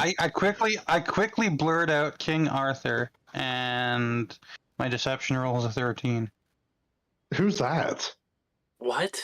I'm so confused. Who's this King Arthur you speak of? He was a king. Named Arthur. Obviously. Exactly, obviously. Alright, I'm going to the librarian, because surely Kyoku can't get lost here. Yeah, no. It's a big library. No, Kyoku walks up to the librarian as well. Mm-hmm. Could you give us a book on... show us where we might find some books about the Great Demon War in the past? The Dark Wars. There's a few records on the second Dark War, if you're... There's not much on the first. Sadly, that's all in the restricted section. No, they're just not many. The restricted section. Often the restricted section. I heard you say there's not. I heard you say that there's not much on the first war. Yes, but the first. Saying not much doesn't mean there's not any. Yes, the first Dark War is mostly mentioned during the records of the Second Dark War about the legacies and everything for the most part, as far as I remember. But it's mostly because there's not many surviving records of it was over 3,000 years ago. 2,000 years ago. That's 2,000. So you're saying you only have records of the Second War? Yes, and even then, there are very few. Not many people have done much research on it lately, and we put a lot of them into the archive. It'll take some time for us to dig them out. Could I request those books? I should. And he takes you to the location and history thing. It should be around here somewhere. The ding in the distance. Pardon me, I have another. There's another individual seeking help. Of course. Thank you. Very well. Kyoku's gonna try and find the books. Go basically. ahead and make an investigation check. And Scratch, are you helping them? I'll be helping him, but I'm not very good at investigation. Well, let's just say a Kyoku do so with advantage. Okay. Damn. 23. 23. Yes. With Scratch's aid, you find several books on the Second Dark War. Most of these are historical documents of important events, such as battle locations, and thanks to your research you do learn a little bit more about the First Dark War as well as the Second Dark War. Kind of demographic of the Chosen. It is true that there were during the First Dark War, you find out that there were only 11 chosen heroes at that time, one for each of the major factions of the time, which is the 11 major races that live within Cestria itself. But it is said that during the clash with the Dark Lord, the blade of the human weapon was sundered in twine, and thus going from one blade to two. In an attempt to not grant overarching authority due to the number of blades that the humans had, the human chosen wielder of that time chose to disappear and go off, as did the rest of the chosen wielders, choosing to not actively participate in any major conflict that the government would have with one another.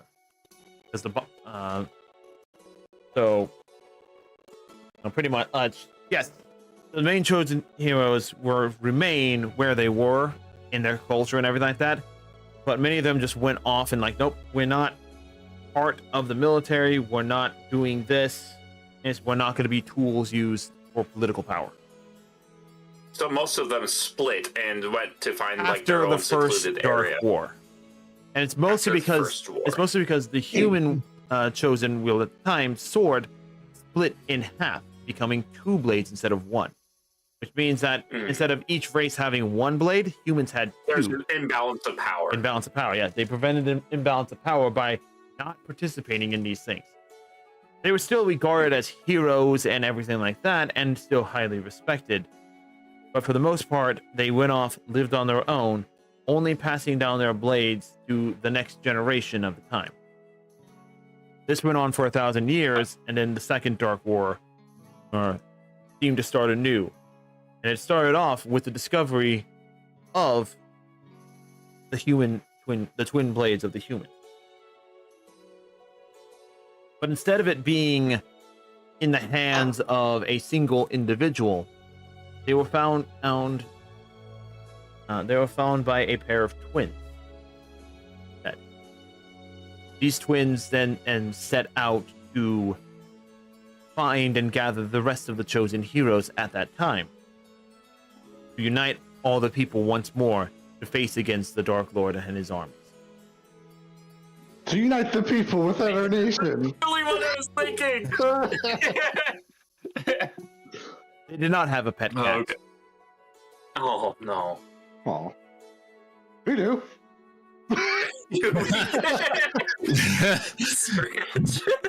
Bruh. Face palming right now. I hate you. Gotta give myself a rat dice for that one. Anyway. Oh boy. Aside from that, there is no straight details on who these individuals were.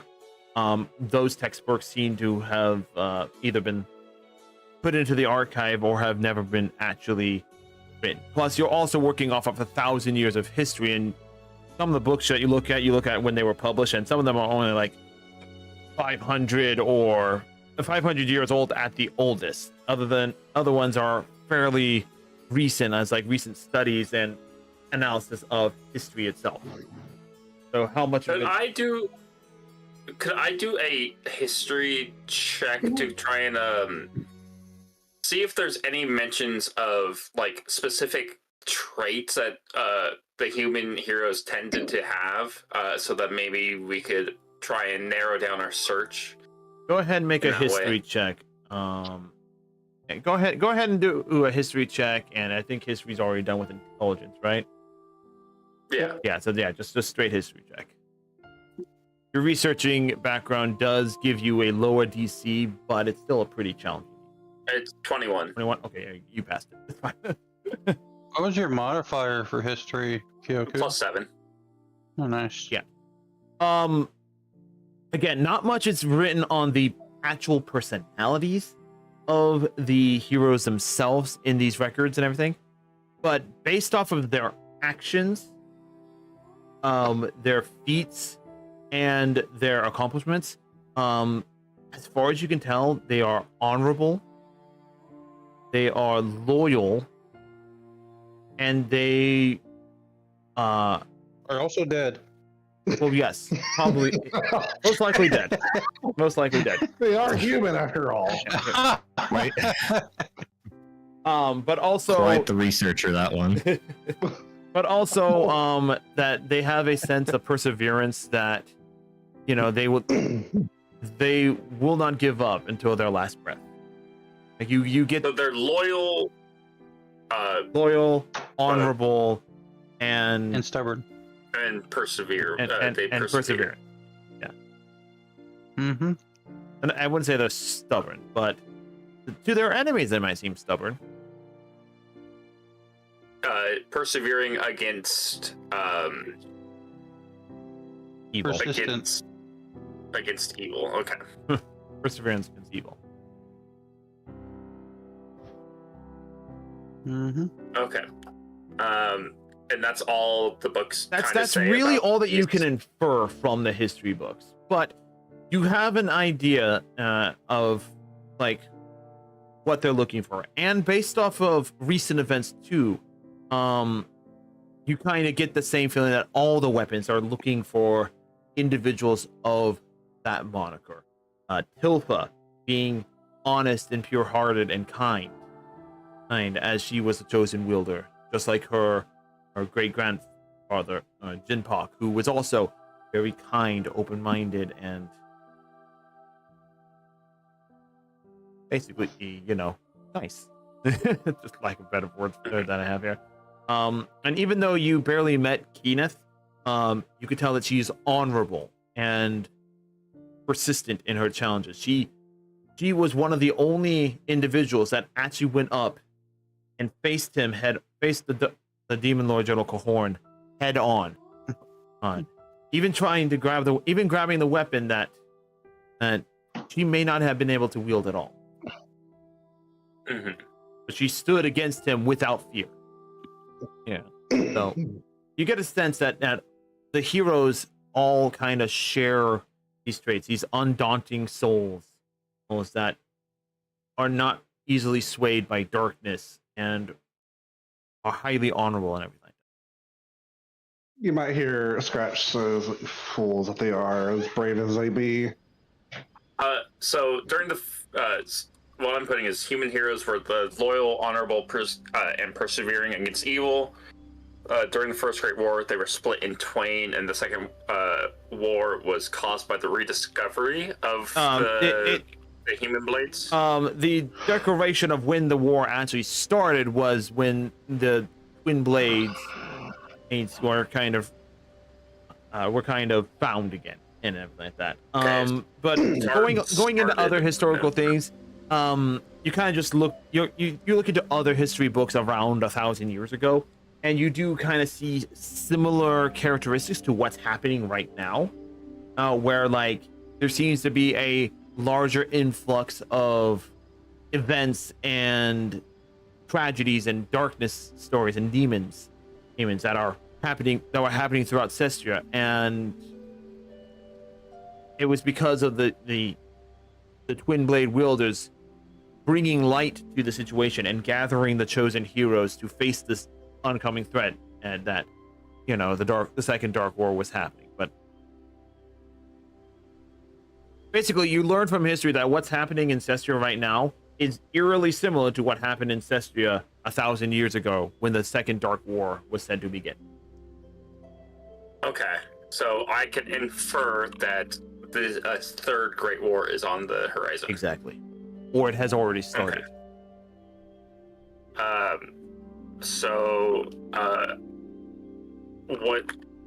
What's happening right now? Sorry, I'm typing this out so I don't forget. So what's happening right now is the same thing that happened 1,000 years ago? It's similar to what happened 1,000 years ago. History seems to be repeating itself.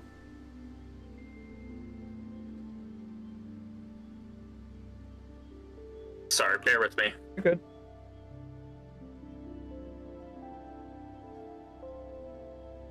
Years ago, I infer that the third Great War is on the horizon or has already started. Yep.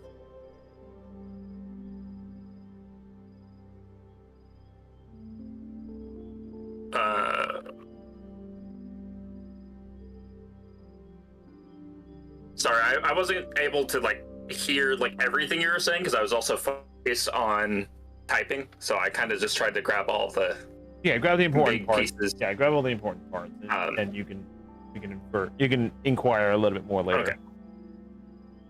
Okay, so that's basically what I'll tell Hangyaku, I guess. Unless there's anything else that Kyoku can gather at all. Based off of what you're looking for, that is what you get. Okay. Yeah. Otherwise, a lot of the other history that is based on the Dark War is either theorization of why it happened and where it happened and how long it actually happened, and known records where major incidents and battles happened. Anything else that we might be able to know would be restricted. Or is locked away in the archive that is not easily accessible. Okay. Thank you.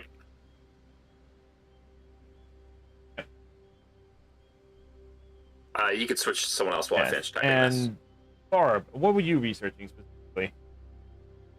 Your plants and everything. We know we have trees. Yeah, local plant. Yes, how to grow a tree quickly. How to grow a tree quickly. If there's any spells for that. So most of the books you find talk about farming techniques to help help grow fertile and long-lasting trees and everything like that. But there is no straight magic that allows you to grow faster, unfortunately. Looking through some of the other things, there are some spells like plant growth that you find, but none of them really are designed to rapidly grow a tree per se. No, it's just for large swaths of field. Exactly, yeah. For harvest and crop. Yeah.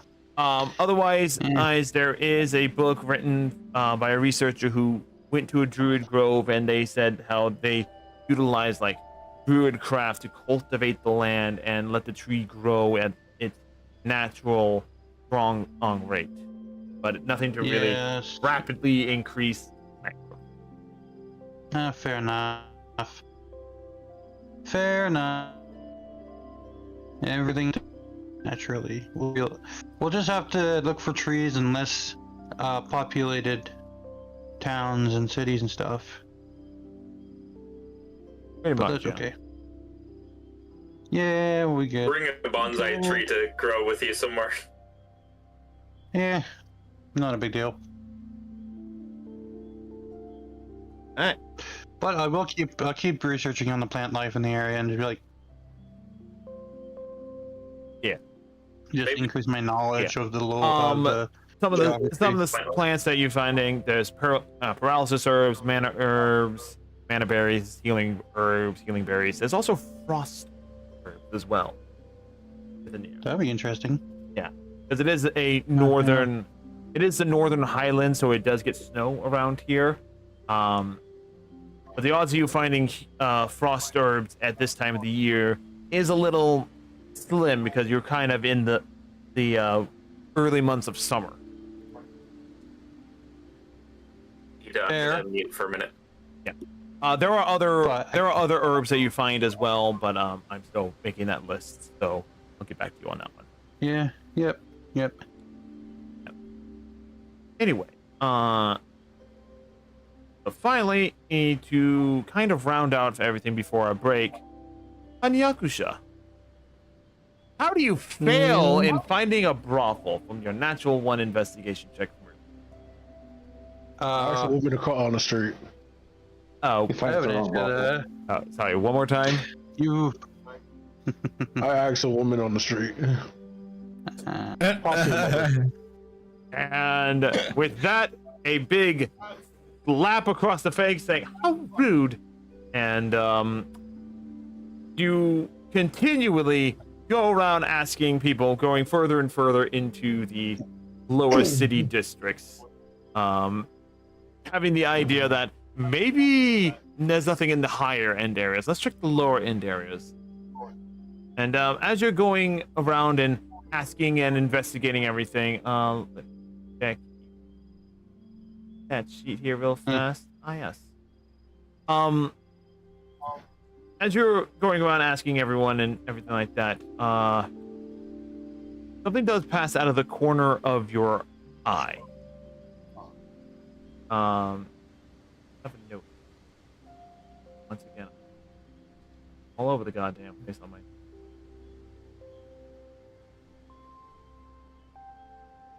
Highly disordered. He's the only human and having webpage. No apparent reason.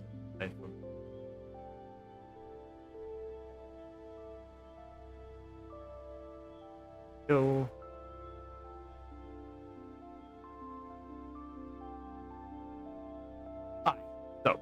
yes, as you are entering the lower city, asking around, and you're getting better results as you get to the lower city.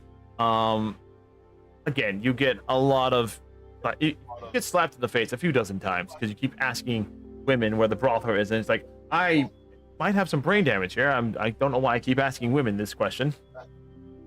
Why would I ask multiple women after the first time that failed? I don't know. Because that one. You just assume they work there. Yeah. But as you are entering lower city, I wish my nat 20s was this crazy. No, okay, yeah, you're not getting asked, but it does take you a very long time before something catches your eye. And as you are like in the lower city, asking around for the brothel and everything, you see something out the corner of your eye, a flick of bluish hair walk by. Looking over at that area, you do see a familiar face. It's almost a flash on it, but it's very familiar. You know the person. Without hesitation, I go to catch up to that person. All right. As you are walking, they duck down a corner, or down an alleyway and everything, and you continue to follow them. Make either an athletics or an acrobatics check for me real fast. Acrobatics.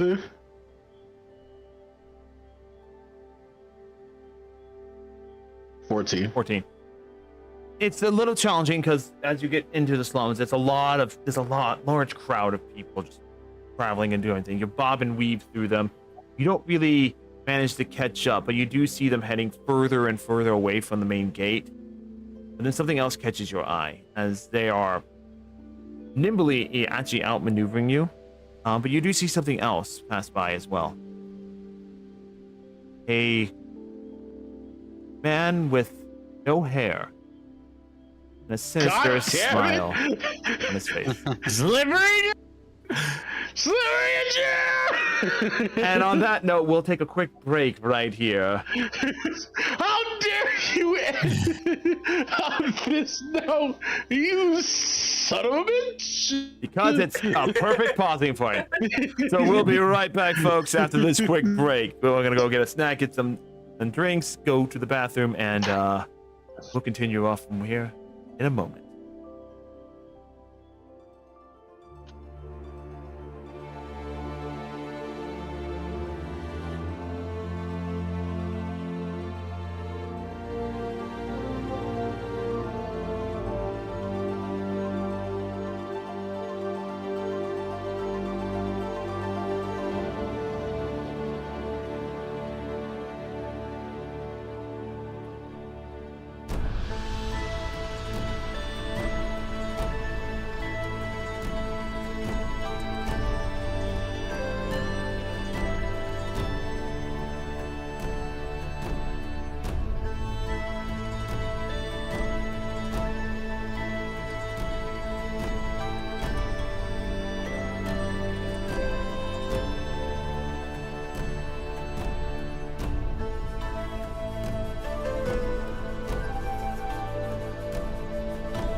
I wonder if YouTube And we're has a back. type thing.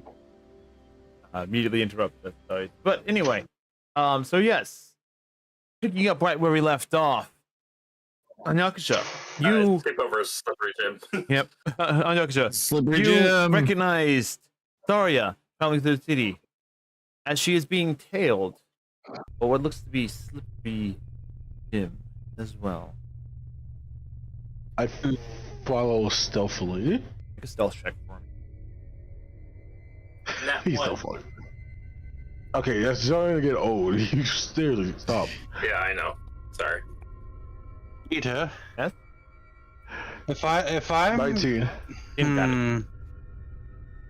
If someone wants to follow another person stealthily, they roll stealth. But what if they want to follow them naturally? Do they roll nature? It'd be a passive stealth.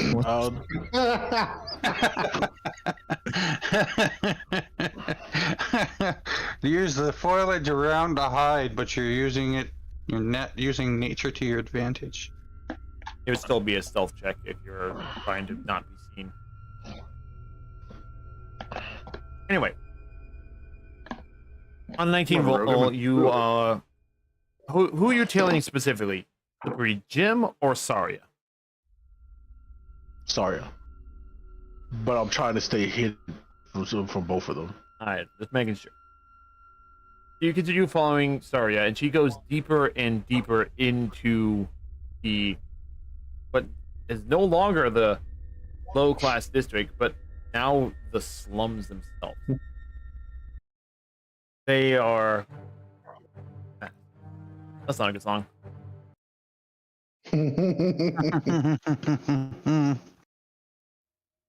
Would you copy my laugh?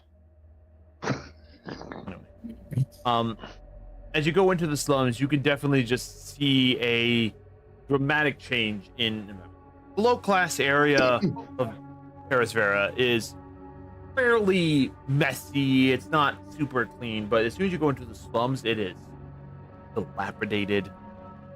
The stench of foul ichor and pestilent odor of fecal matter is pungent throughout the area. We got it, it stinks. Yep.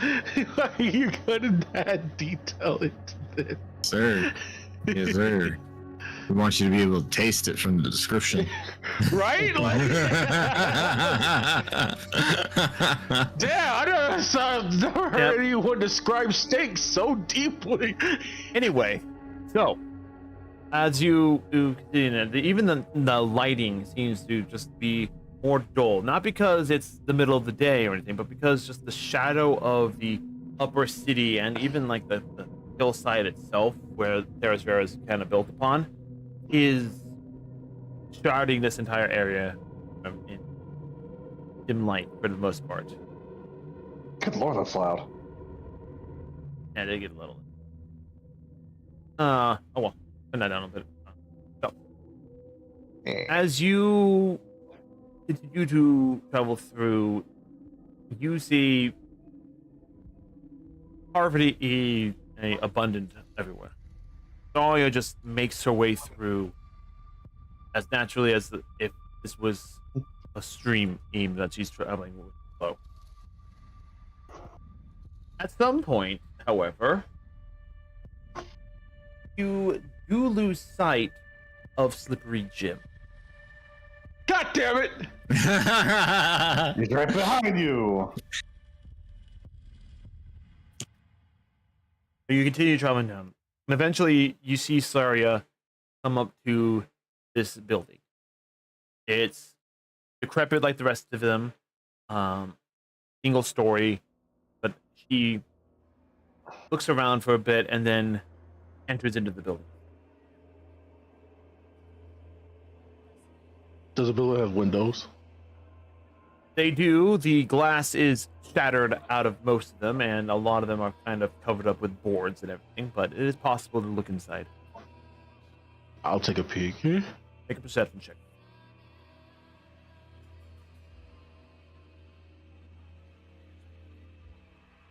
$21. Looking inside, you see the ramshackle nature of the room here. There's no real furniture. There's a small table in there, but mostly it's just mats on the floor for like resting location.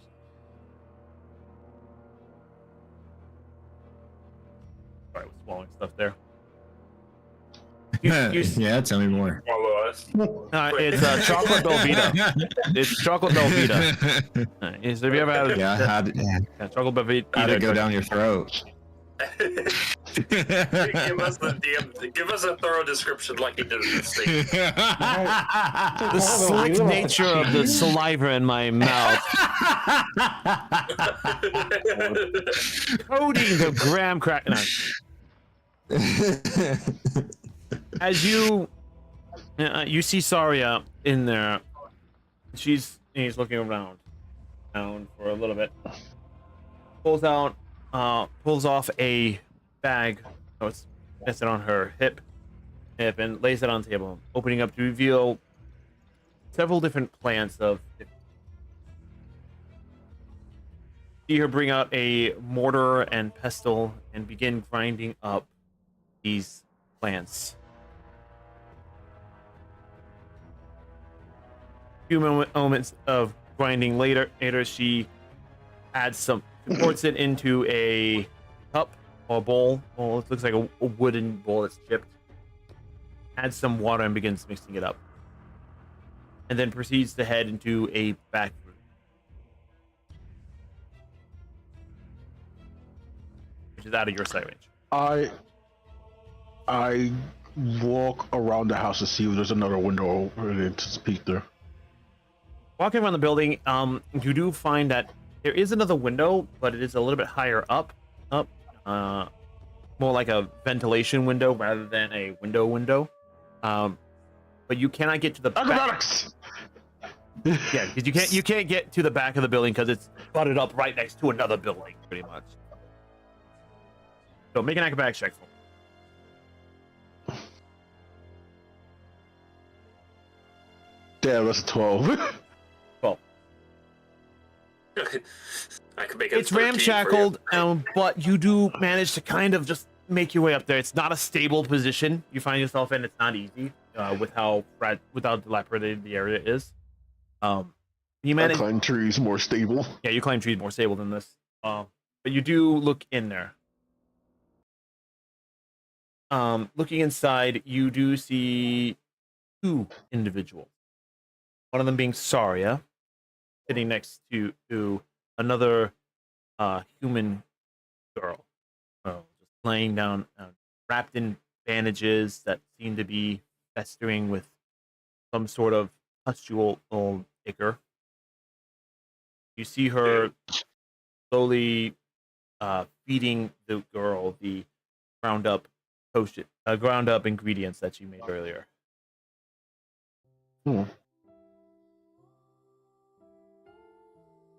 There's a level of care that you see in her actions to show that this person is important to Saria. I feel like an asshole. What does it sound like, Epona? This music always reminds me of the ads on TV about adopting dogs and like in the arms of I thought it was the ranch music from Ocarina of Time. This is like that same music, right, Hey Yaku? I say this once and I say this many times. You see a lot of commercials for the hungry and adopted animals. You don't see a goddamn commercial about orphanage. Where are the kids at? Not a great question to ask. Do you note that the woman that she's feeding to looks to be about the same age as Saria? Get them kids in a slush shop. Yo, so this is a young adult. Probably, if you had to guess, it's hard to tell with all the bandages on her. Probably in her mid-20s. Can I roll for perception? Go ahead, make a perception check. 23. What are you looking for specifically? Details of this person, like looks, race, anything that seems familiar to my eyes at all. So, this woman does not look familiar to you at all. She is human. Her very long hair is... She's a redhead of a degree and everything like that. But it's more pale, almost leaning towards pinkish hairstyle. As far as like her eye color, you could not really tell. The bandages cover her face as well, and she does appear to be suffering from some sort of ailment. But from this distance, you really cannot tell.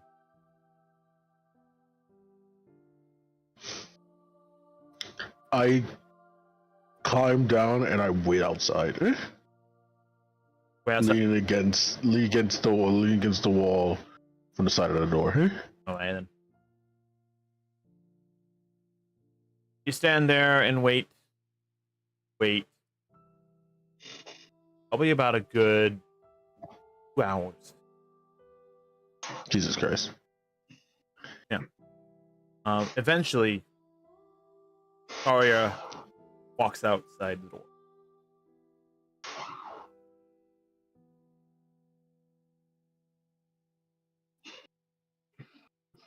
How's she feeling? With a sudden jerk, she pulls out her dagger and holds it to your throat.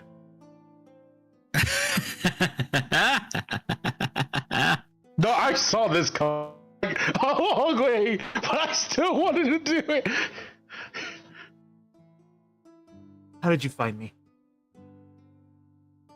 You're not that hard to track down, you know. It takes a moment for her to realize.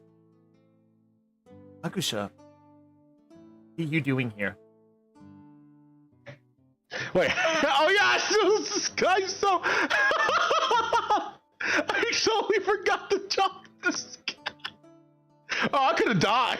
Oh shit!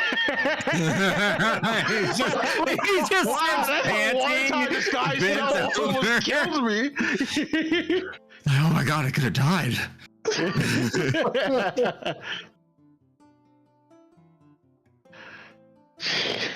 Oh man, where was he? Sorry.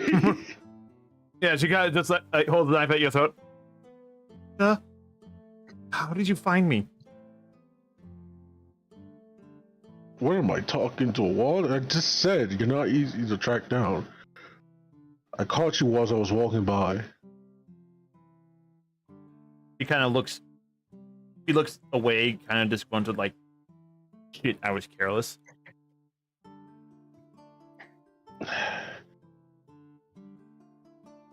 There's no reason to be discouraged. Not many can get past my gaze.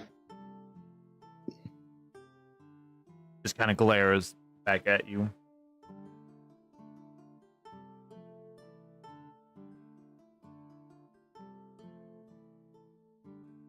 You gonna tell me, or should I start playing the guessing game? You haven't answered my question. You even do it. I'm on a mission. And what does that have to do with Searching for someone. me, perhaps? Ain't we so lucky? But no. You're not. So you weren't sent by them? Sent by who?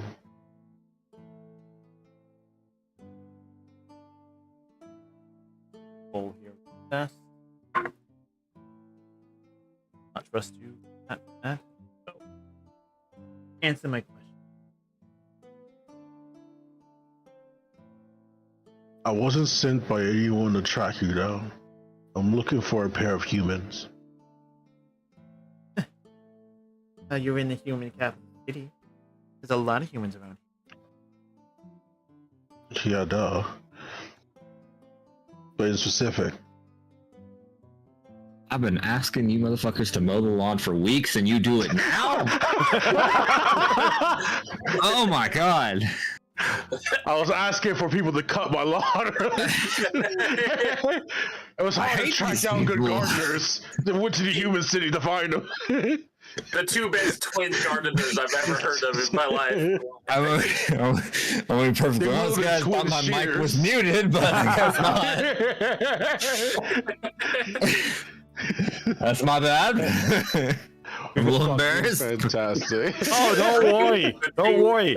Last session, we had a touching moment between Anyakusha and Tilfa, and then all of a sudden a dead Ragna comes up and says, "Hey, I'm back." Hey, I'm back.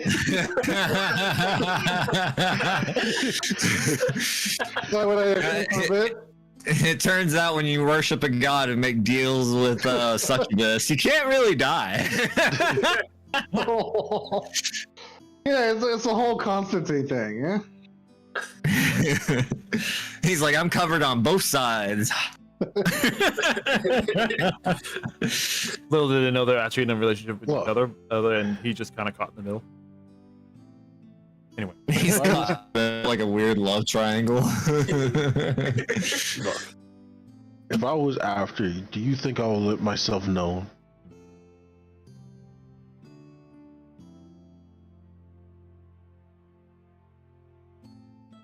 So, what do you want? And she's holding this dagger right up to your throat the entire time. Cooperation. On what?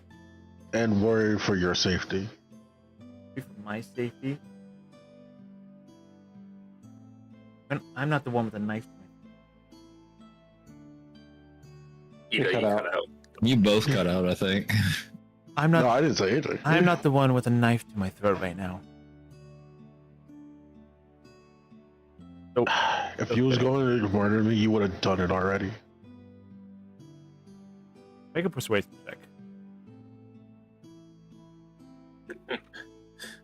You get a low roll, she just finishes you off. This is how the story ends. Oh damn! This makes my neighborhood look bad. He died in my Died in the slums on top of that. That's crazy. This is a racist death here. And he's not being killed by a human either. It's a dragonkin.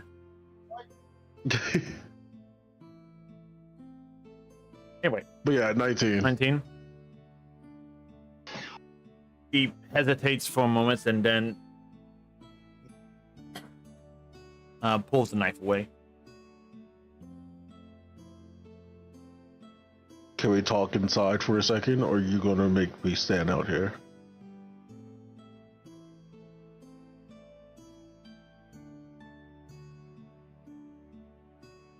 He grudgingly kind of walks in.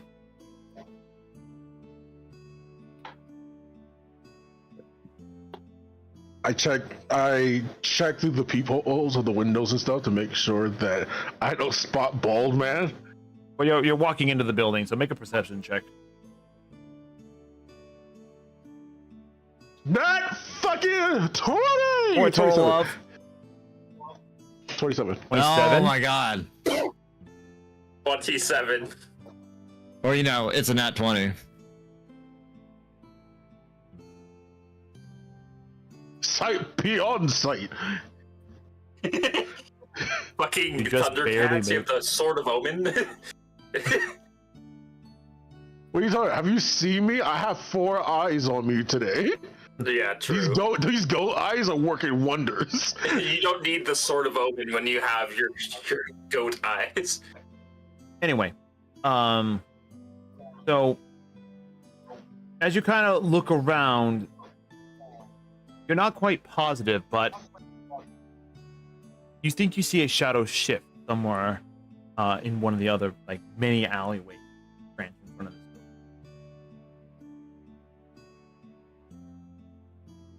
building. Look, if the people that's tracking you is who I think it is, you already spotted. Oh, she's already inside. This is before you walk into the building. Oh, okay. I say that when we get in. You mean? Were you followed?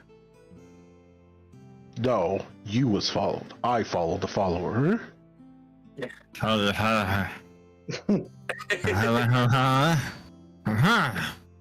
What did he? Mind games.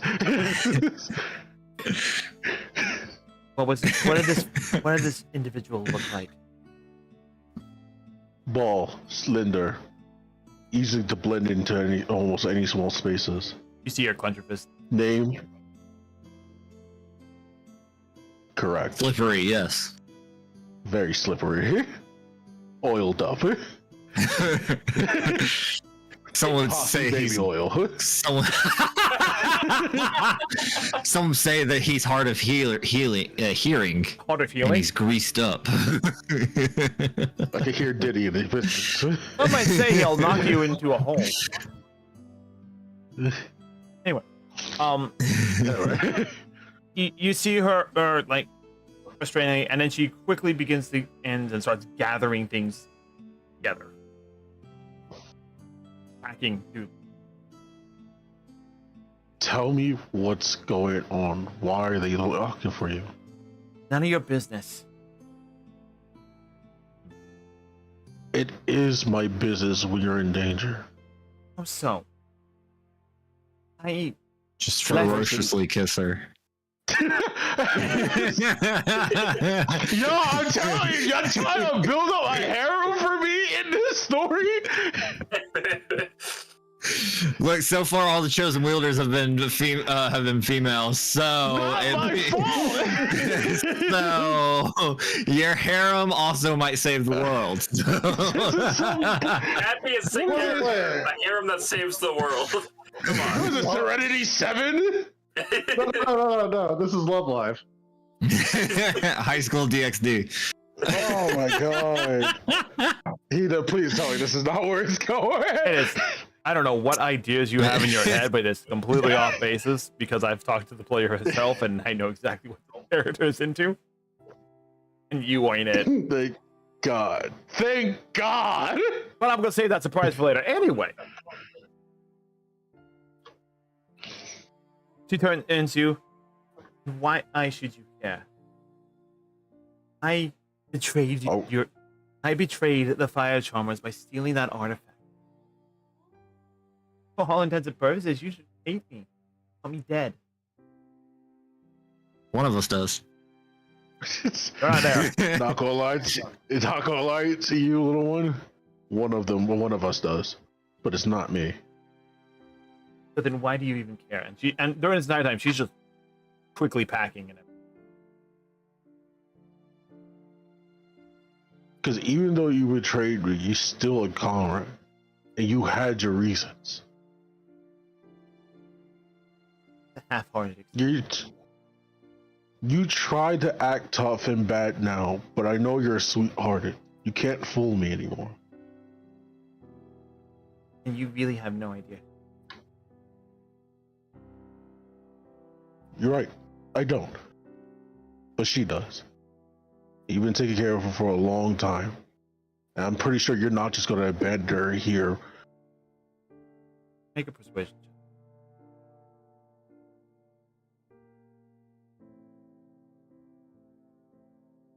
18. She does pause as you mentioned this. Let me help you for once.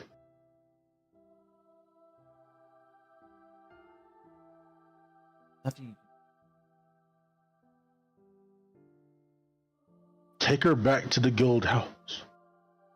Nothing they can Your do room either. is still there. Yes, but it's better than staying here in the slums or just traveling while she's sick like this. What the hell do you want me to do? Work with me. Apologize. Come back to the fire charmer. Believe me, this is bigger than all of us. Even the artifact you stole is just a fraction of what happened since then.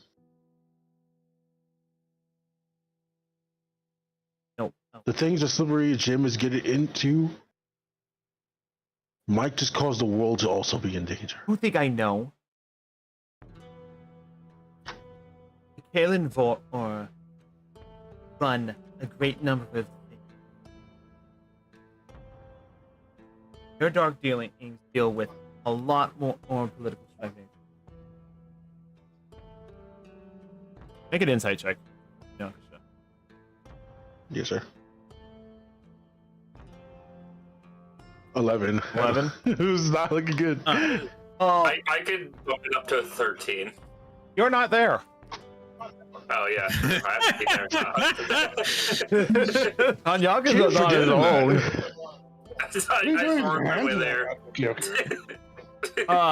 You're lost. Where are you? He's at the library with a cat and a fairy. Anyway, so as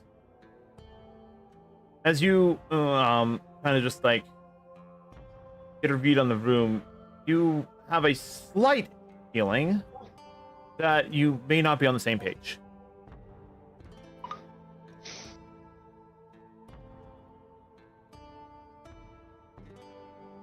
God, you're just so stubborn. I understand that the Mafia has a lot of power and stuff, and they may have you under their thrall right now.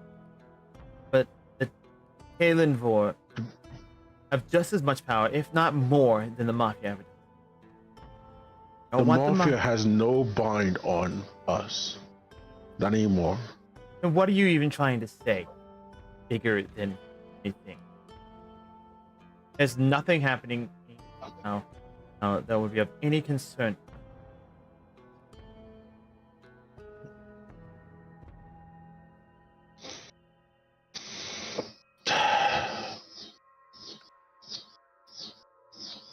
We're on the mission I was telling you about.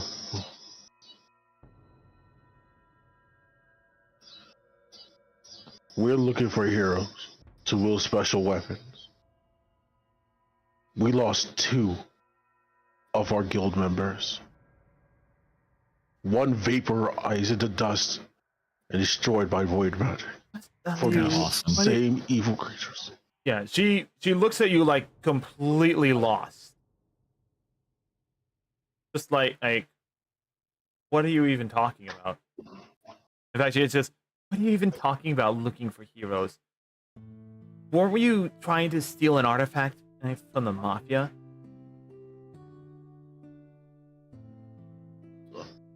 Yes, for the sake of my clan, I was, but not for anything bad, but to protect people. That's what my monastery does. We keep the dark hidden. We deal with things that people can't. I'm familiar with what the Cobalt Soul does. They take whatever information they have and they just run off and do whatever they want, going against laws and everything like that because they have to hold the secrets and answers to the problem. Not like the Kalen voice much. Only they just seem to do a lot of inaction, subterfuge, more than they try to be openly blunt about it. Now it's different. We all are binding together for a common cause. And what causes that? And this... defeating the demon lords. Who now? Demon lords? The hell is you even talking about?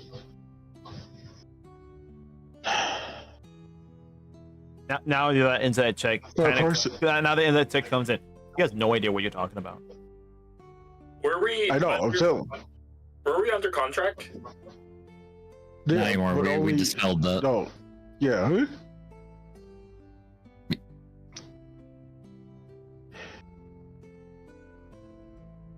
Look.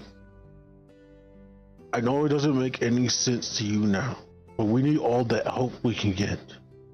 Everyone is in danger. And I mean everyone. From what? Demon lords from the Seven Hells? The odds of them from the ancient wars. Ancient wars? Could you realize that this is starting to sound more and more ridiculous? it's a fairy tale. It's not ridiculous.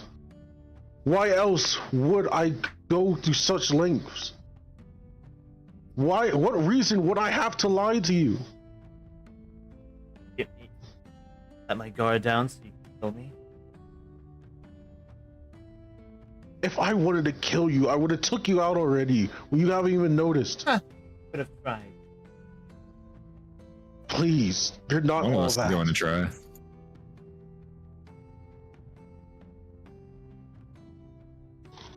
But your little adventure has nothing to do with me.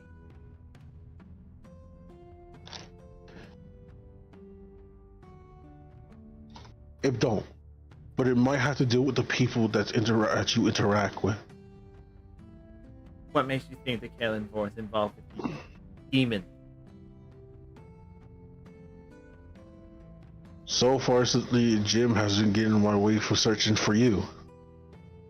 Jim is an enforcer, Kalen. He goes after traitors. So why did he try to stop me multiple times? Because he's a narcissist. He loves toying with people.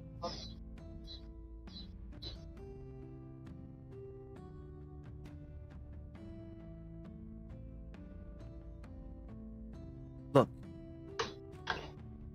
whatever you're trying to spew has nothing to do with me. You take your grand heroic adventure elsewhere. Not interested. I've already done on my adventures are over.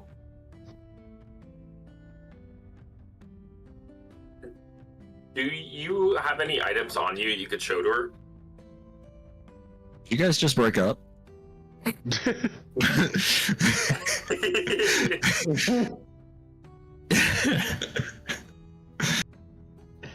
I can see the gear is cranking in your head, Anya. What are you thinking?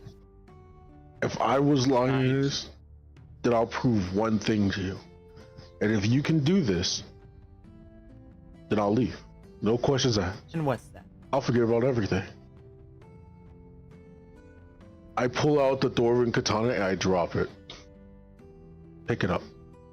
Oh, look, another traitor. Make a persuasion check. Kiss me. you hear the whistle and a snap. Pick it up. Anyway, make a persuasion check. 23. 23. She walks over to the Dwarven katana, places her hand upon it, and tries to lift, and it just like doesn't even budge. Well, you Can you believe me now?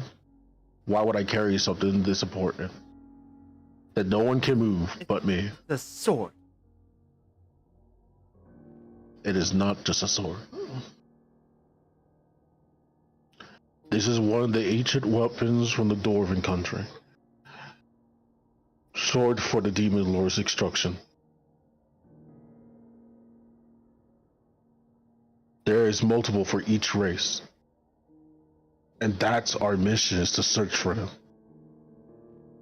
I'm here in the human country to search for the human twin blades wielders. I'm not guaranteeing that I'll find them here or anytime. But the Demon Lord is after us. And after anyone who could be a wielder. And he'll make sure that they'll take out cities to do it. What, you think I'm one of these chosen wielders or something?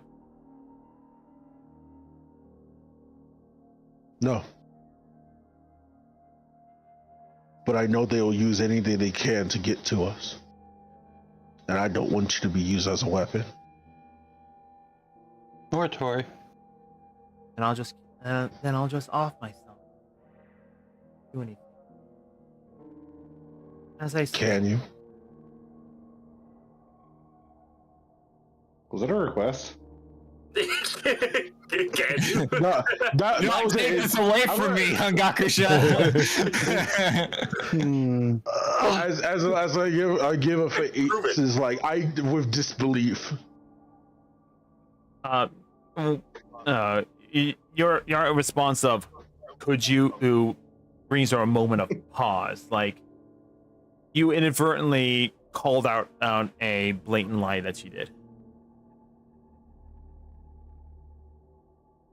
She kind of looks down frustrated. I know my members, my comrades very well. You think I don't pay attention to you, but I do. Senpai notices you.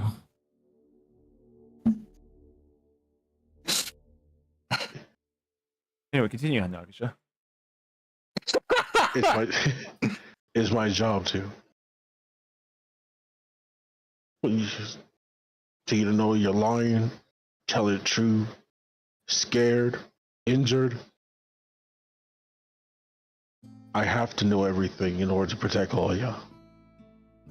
Oh, I don't have that one.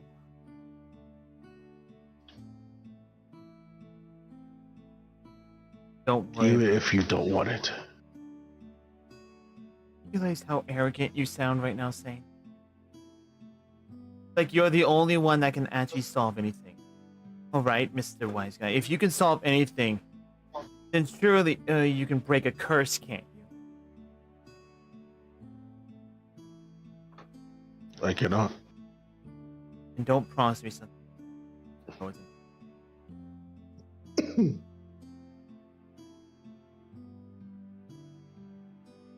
But doesn't mean I can't try. As if I haven't done everything.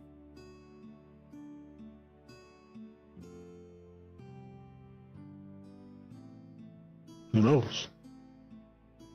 Maybe on the wrong side of the spectrum, you don't have the information you need.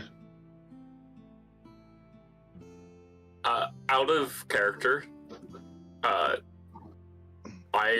will say remove curse is a 3rd level spell. I could have Kyoku work on that. That's out of character. Okay, I'm done. Lasha also can know greater restoration. I could also stab her in the head. Breaks curses really well, that. I could put in a word to the Cobalt Soul. But only if you give me the information to help. In return of the curse. Of what's going on and why you betrayed. Betrayed because... I betrayed because I needed the money.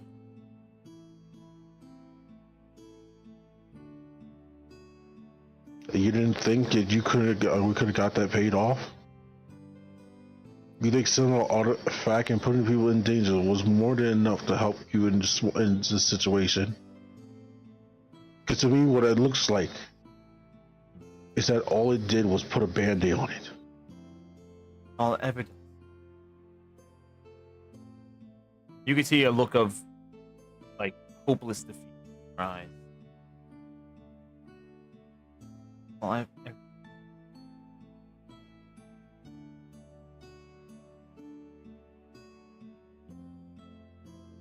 That's because everything you try, you done alone.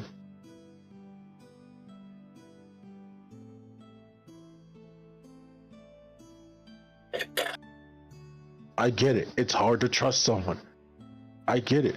Everyone is out to get for something out of you. But I'm sitting here in front of you, chasing you across the whole continent. For nothing. But for you to come back.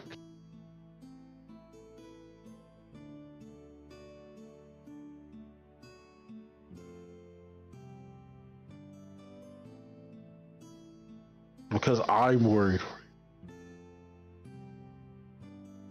Not out of love, but out of concern for a friend.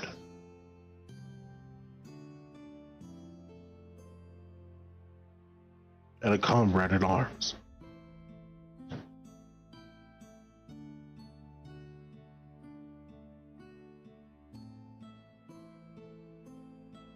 Stands there. Believe me, I'll do this for any one of our charmers. It doesn't matter how long it takes me. I'll risk my life for my comrades.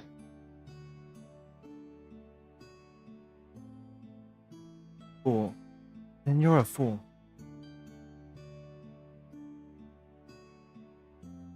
If I'm a fool, then so be it. But if it means that I can watch y'all smile, it's all worth it.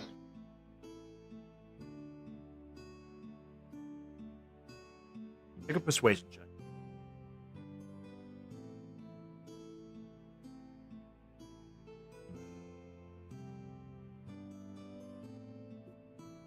$22. Man, this is getting heated. This is the most acting I've done in a month. So many persuasion checks. Yeah. Right? Yeah. You can see her mind is turning and thinking of so many things. There's so many conflicting emotions flying across her face, from sadness, frustration, hope, despair, all there. And kind of just let her think for a moment.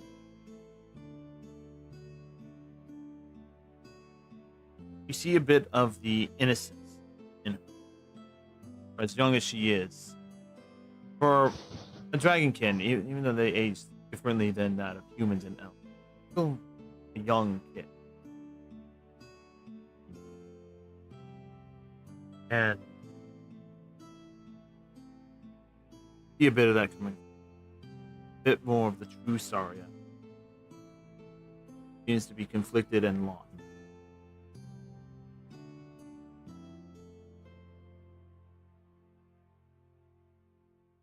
Together, we can achieve great heights, and I proved that throughout this country. There's times we can fall, but as long as we're together, we'll keep moving forward. Now that's a very touching tale. A very touching sentence. God damn it! I am you, Jim! Leaning against the door frame, you actually do see the slick, bald head and the very little frame of Slippery Jim. I turn around, Gin says instantly to turn dread.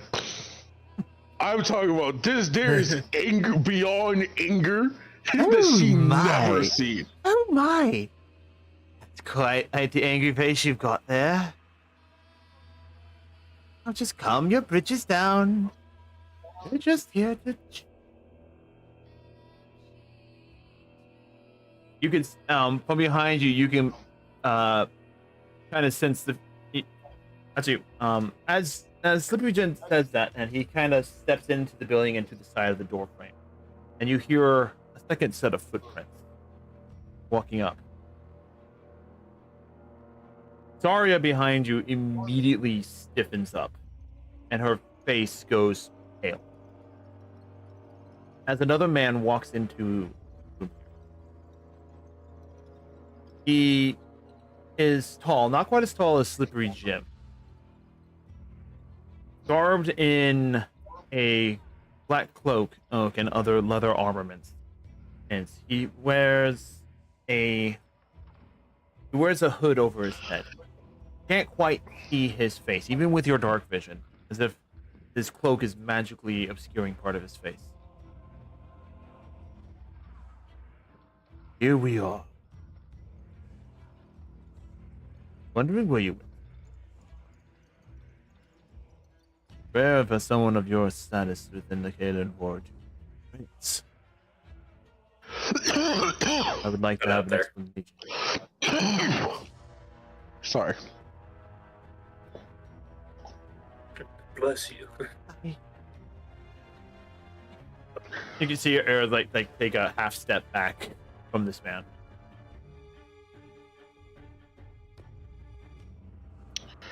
I get in front. What do y'all want? I've simply come. Little one has taken. And who might you? No one important. Then step aside. I refuse. And you are either the biggest fool I've ever to encounter,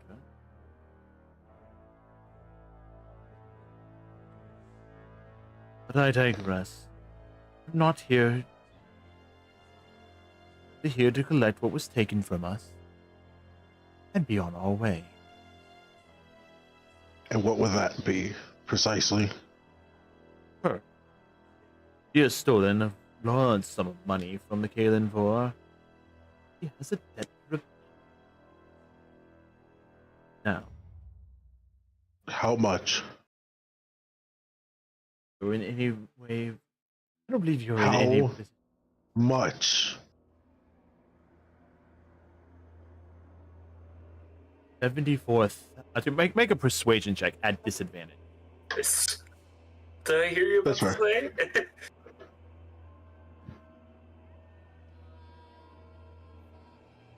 Did you get an extra? I got a 17. At disadvantage, right? Yep.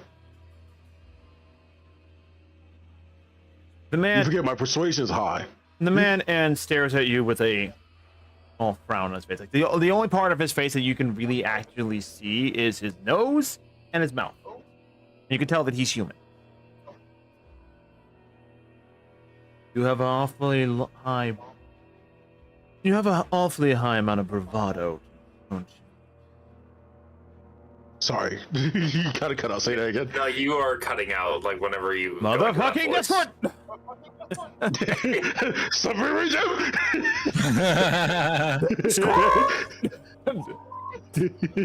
You have a high amount of bravado. You have a high amount of bravado to you, don't you? Yeah, I see it actively cutting out on me. Yes. Anyway, so I'm just gonna say this normally. You have a high amount of bravado to you, don't you? Yes, God. I still stare as my stance firm.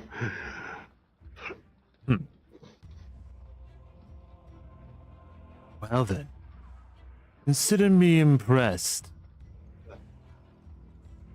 Mr. Elf of the Kalen Vor, Mr. Elf of the Cobalt Soul. Oh, he's calling you out by name.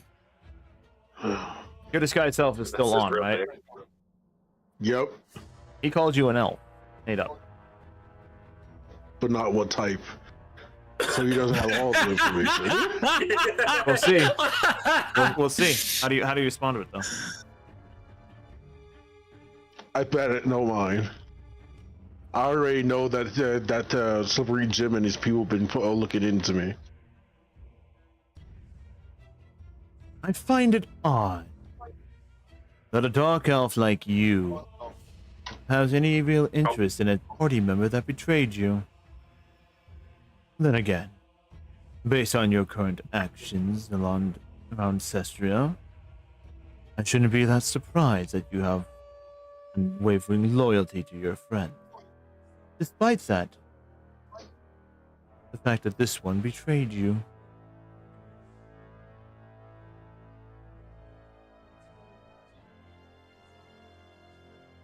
And so what of it? So, I ask you to mind where you're stepping and don't get in our way. This does not concern you and your lofty quest. In fact, this is not even a footnote in your adventure. It shouldn't even be of concern. But you have bigger concerns to deal with, don't you, Mr. Hanyak? I want you to make a wisdom saving throw for me. Oh God. Please. Oh, 7. Oh, The one side, that corner of the screen kind of bumped the dice to the point that it didn't roll that much. So it fucked me. So while Turn Dread prevents you from being completely afraid of this man, there's something about his presence that even the Turn Dread can't quite filter out. And a cold sweat kind of builds on the inside of your palm, inside of your fist, and on the back of your neck. While you yourself are not currently feared, if you did not have Turn Dread on, you would probably be petrified with fear right now.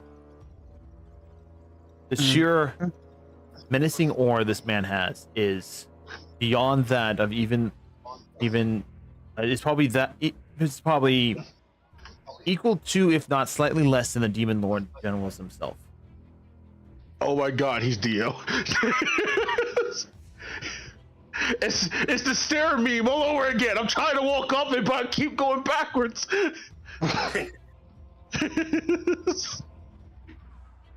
But I will say, you do not feel any manipulation being done here. You do not feel any sort of mind trickery or anything like that. It's just this man's presence. He's aura farming. So hard right now. So hard. Wait, who's hard?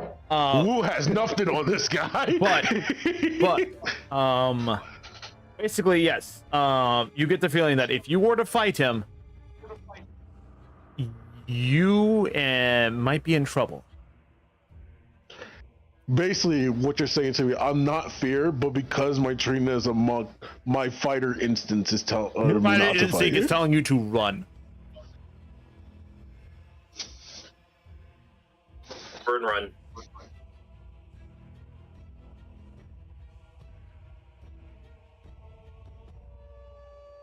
If it's a debt I might be able to repay, just let her go for today. Make a persuasion. Yeah, 20, please. How many glory dice do we have? You currently have 4. Use all of them. No, this is a group decision, isn't it? Not my decision. I don't ever use them. Use all of them, because if you ask for Barb's help, she is going to make you be indebted to her for life. Well, Barb's not there, so. Exactly. How do I get indebted to you for life? Shenanigans. Exactly. Funny how things happen around Barb. You know, I want to use 2 glory dice. Use them all. No, use them all. Use 2. Them all. Use them all. I might need to use some more, depending on what's going to happen next. Yeah, no, use them all. Use 2. You're right. Alright, so first... Okay, that's an 18, and then 2 more... 2d6. Plus 9. That's a total of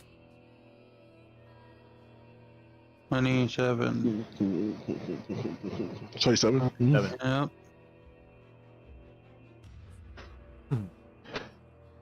So you're proposing to pay off the 74,000 platinum. Yeah, it was 75,000 what? 74,000 platinum. How the fuck does she owe that much? Holy fuck! How does she owe that How much? did you steal that?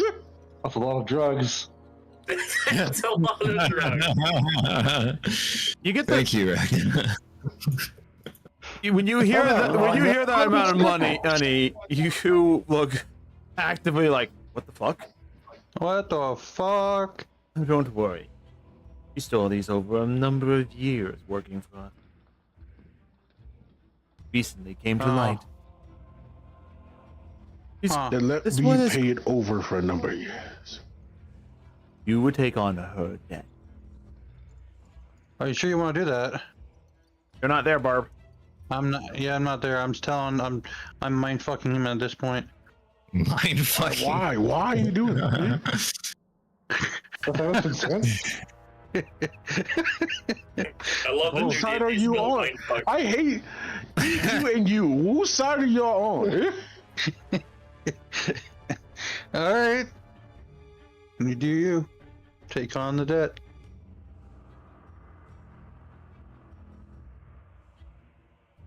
I'll share it. You will share in part of her debt.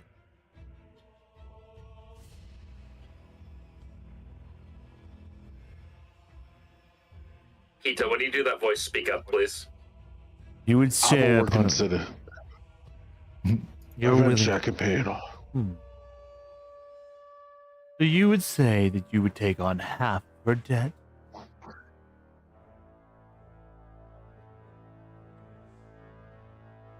Only if you let her go.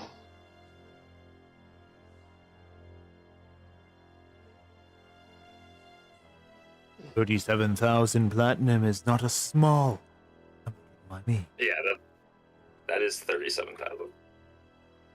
I know it's not a small amount of money. I get it. Yaki, this is how I'm playing my character, how you will go.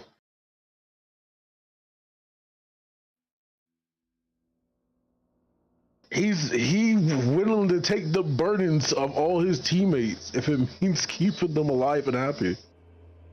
Mm-hmm.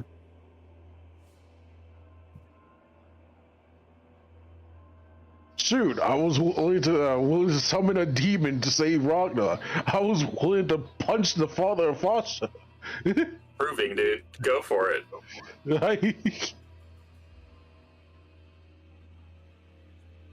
What are you doing there, Hanyakusha? What's going through your mind?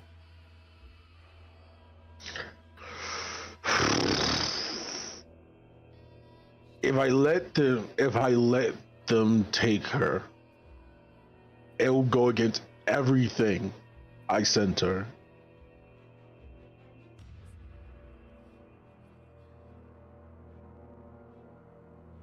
I could try. I have three options. I can give up. I like that option. I could toss a smoke bomb and try to escape.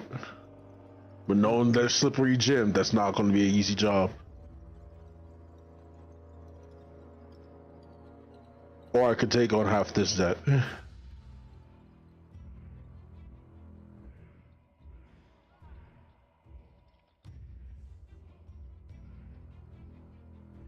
I gotta stay true to my character. What do you do then, Hanyakusha?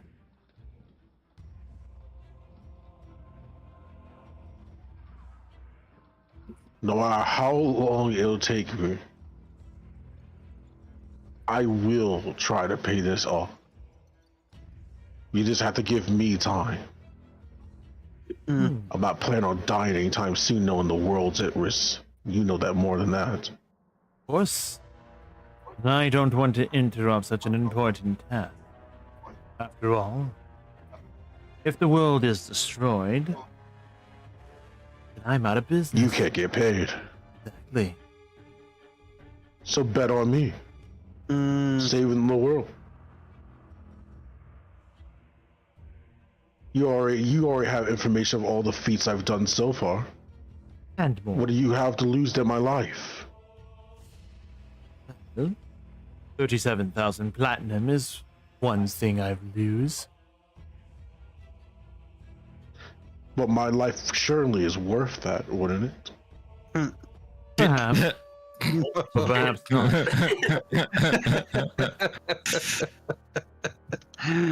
Oh boy. His ego knows no bounds. Perhaps a show of... I see this as either way, this is a win-win scenario for you. Is it, though?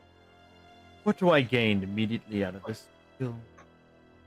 After all, currently, Daria, dear, doesn't have any cash on hand. She just stole all the purse from a merchant a while back just to buy medical herbs for her back room.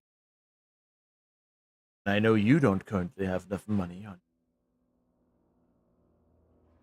So what do I get out of this in the immediate?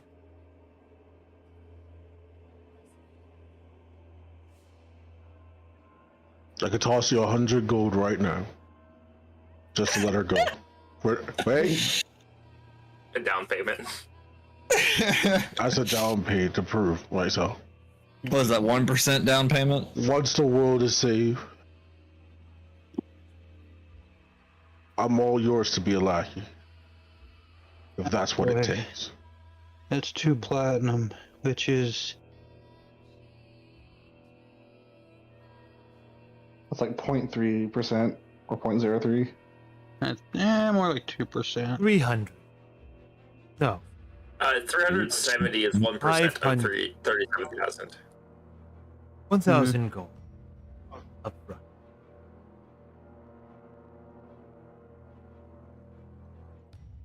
You know more than anyone that I don't have that right now. It's your Not comrade. 1,000. Especially the little fairy that travels with you. She's been making quite the killing selling her potions. It would have been doing a lot better if you didn't fucking rewrite your gun. They are not a part of this. This is between you and me. Then make me an offer. What else would you want so badly? The Kalen Vor does deal in perhaps information on your Cobalt Soul's main monastery.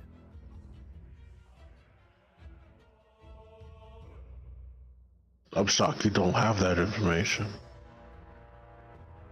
The Cobalt Soul is one of the few organizations that have managed to hide tidbits of information, just as much as we have hidden from you lot as well.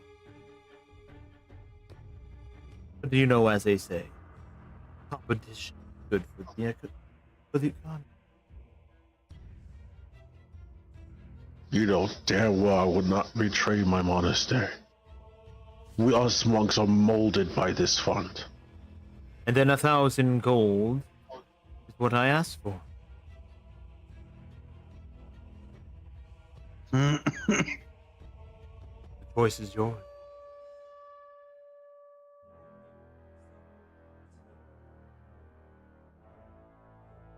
There must be something else you want.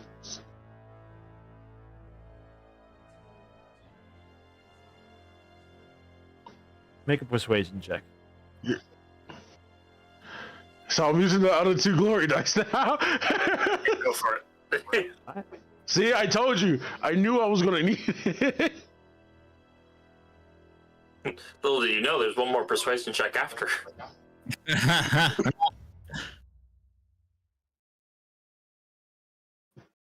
29. 29. If you don't want to give information about your organization's main monastery, then perhaps something a little bit more, a little bit less damning. I want the current information that your Cobalt Souls are deployed. Sorry, I can't. You kind of broke out that far. I want the information on the current operational areas your members of the Cobalt Soul are currently working in. You don't have to tell me what they're doing. I just want to know where.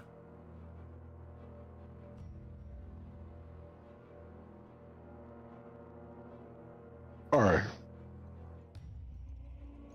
I can do that.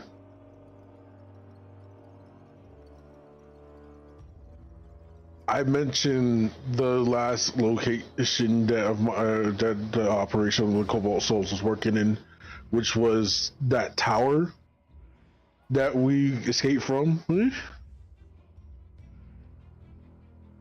From where the lake is. The little mini war. Yep. The puzzle tower. Yep. one where So there was that one. lingering injury from the You door. also know, that there are current operations in Dorvendosh, which is the dwarven capital city. There is operations in Terras Vera as well, but you're pretty sure they know about that already. And there's also currently operations in Hillsfar, gathering information as well.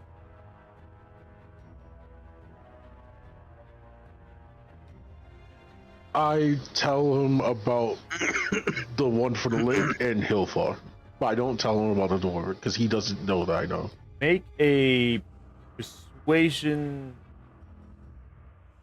Make a persuasion.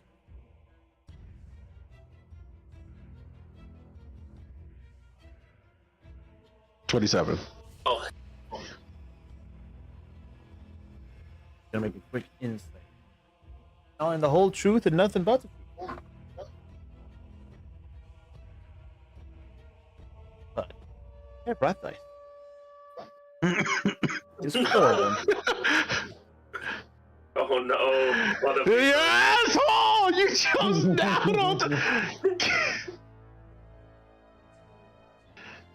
Evil! The demon This is the worst timing to use it too. He hasn't used any of his wrath dice for a long ass time. The one time where I win so many persuasion check to actually win legitly, he fucks me. Why are they called wrath dice? Fuck 'em hard. Anyway.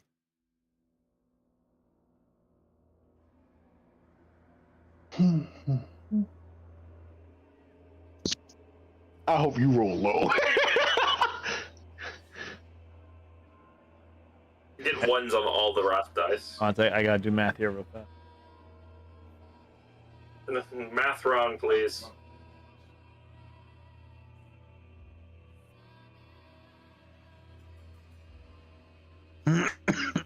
Oh. I'm sure there's 1 or 2 more locations that you guys are operating in.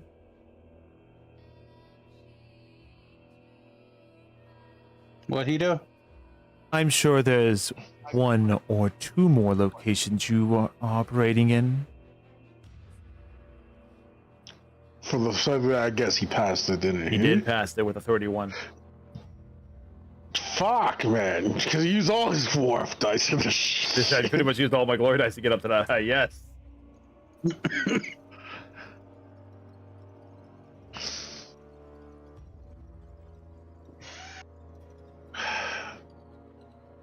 You said what was the other two? Because I don't want to tell him the Dwarven, dude. Thorvendosh and Terras Vera.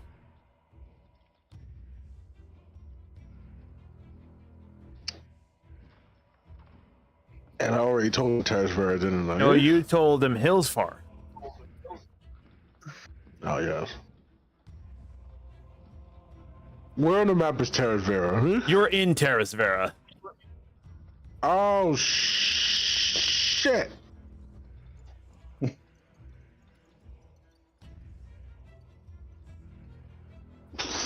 Fuck, I have a... If I tell him the location of them now, where they are now, they most likely will go to them now. No, but if I told mind him you, let me remind you. He's asking where you're currently having operations. So you know that there's an operative of the Cobalt Stall in Terras Vera right now. You don't know what they're doing though, or where they're at specifically. Remember, there's no monastery here in Terras Vera. Oh yeah, that's right. Yeah, they're on a mission. So there's no. Yeah, I told him Terras Venrohyun. Is that the only one you tell him? Yes. Make a deception check.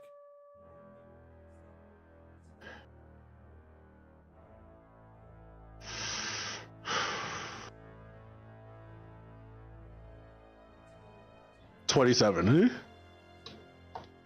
You reluctantly look down, just like Leia to Lord Vader. You just say Terras Venrohyun. There's an operation in Terras. He smiles. Now, was that so hard? Very well. In addition to the 37,000 platinum, you are now taking off of her debt. And we'll consider this done. Jim, you have a magic scroll on you. I do, boss. He kind of flips out a magic scroll.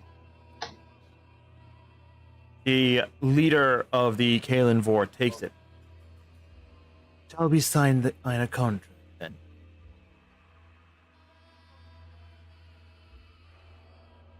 Guess you don't should have said that my word is enough, huh? As you should not trust my word either. May I read the contract? Let us write it.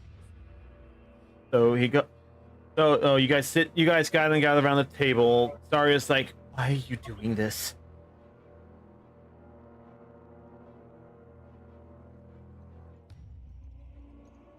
Yeah, sorry, I ask you, why are you doing this? Isn't it obvious? Why wouldn't I do this? You said it yourself. The crush on you. I am. What? No, it's not even the case at all. You said it yourself. I'm a fool, aren't I? Fool too.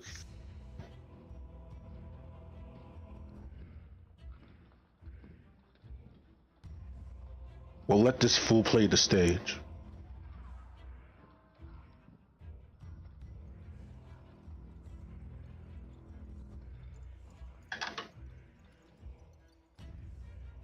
That is a banger line. Yep. So you sit. So as you sit down, he takes out a magic pen. He takes out a magic pen and he actually begins writing out the contract before you. He doesn't hide anything. He doesn't try and slip anything in. He is open and upfront with you, and you watch him write every single word out. And the basic of this contract says that you have, in exchange for information on current, on the information of current. Brain is having a brain fart here. Blech! Current operations. Current operations of the Cobalt Soul, thank you. And taking on the debt of Saria Iris. Taking on half of Saria Iris' debt of an amount equal to 37,000 platinum. Count him. Anyakusha agrees to pay off this debt. And until then, and he is to finish whatever current mission he is on, and then proceed to work for the Kalen Vor in secret to the Cobalt Soul's current operations as well. Oh, what does that mean? Basically, after you're done with this, you technically also work for the Kalen Vor. So if the Kalen Vor have a task for you to do, and it may go directly against like the Cobalt Soul, like they need you to steal some information that the Cobalt Soul has that they don't, you will do it. That's not what we agreed on. You're asking more than what you offer. But it also says until the debt is paid. So that means you can. That means if you pay off the debt sooner, you don't have to work for them. There's another way around it, out of character. I'm not there, so I have to, out of character. They say steal the information, but if you can find a way to earn it or buy it, then is it still stealing? Point is that he put in a clause to make sure that you just can't weasel your way out of the debt because it goes against the Cobalt Soul and you can't do it. As long as you owe the 37,000 platinum, you effectively work for the Kalen, is basically the deal. Which you offered yourself, saying that I will work for you full hard. You did say that. but as long as it's not against the Cobalt Soul. Also, make sure that they write down. Again, I did say no matter what, we are molded to not betray.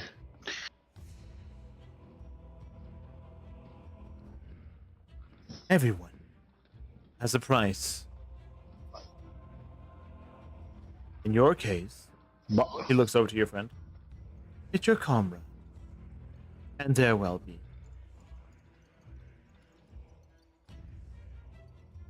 He goes on to add living clause. As long as these terms are agreed upon, the Kalen Vor shall do no harm or bring about no harm to any comrades of Hanyakusha until the debt is paid.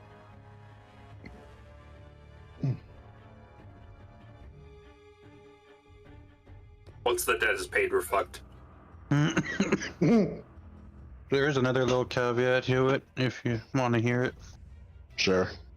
So out of character, if they write down exactly 37,500 platinum is owed, and you pay off some of it, then you no longer owe 37,500 platinum. You owe whatever the balance is, which is not what the contract says specifically as written. Okay, so that's okay. This is a contract. Unfortunately, law doesn't work like that, but that's beside the point. Well, yeah. Because, you know, if you have a court order that says that they will pay a sum of $37,000 to you, then guess what? I paid $5. Well, I don't have to pay you $37,000 anymore because I've already paid off some of that debt. So therefore, the court order is null and void. Yeah, it doesn't work that way. No. What does the contract say exactly? I'm not having an exact contract because I'm coming up with this on the spot and trying to get through the storyline. But I'm giving the broad strokes of the plot of the contract so we can continue the game. It won't work like that. This is why the Fae isn't there, because the Fae would be doing Fae things right now. Not Fae or a lawyer or a loan officer, so he can't give the exact whatevers. So move on. Okay.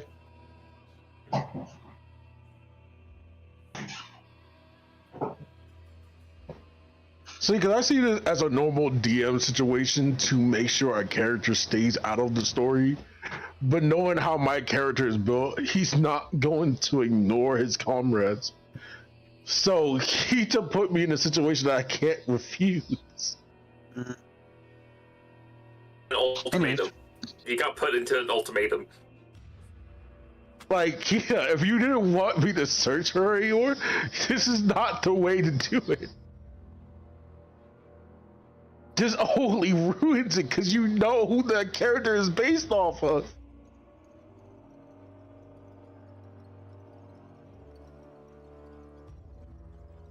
If I told you I did want you to find Then this is bizarre beyond measure. Because every action you did was trying to get me to go. Oh yeah, because their dealing is not with you; it's with her. They know what you're doing. They know it's important. No, even before. And they're not going to stop you. Well, originally that's because I hadn't had a chance to talk with the player to find out what she wanted to do with the character. I know what I want. I know what she wants to do with the character now. So no, I'm in the process of trying to make that happen.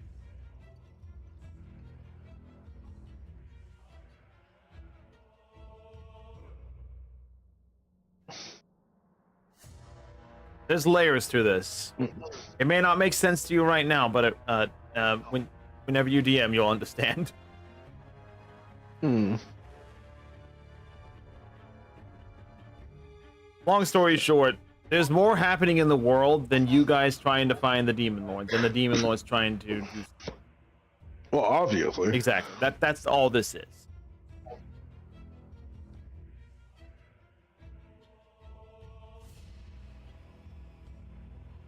Like I said, I'm taking this on because my backup plan is still to become a lich at the end of all this story.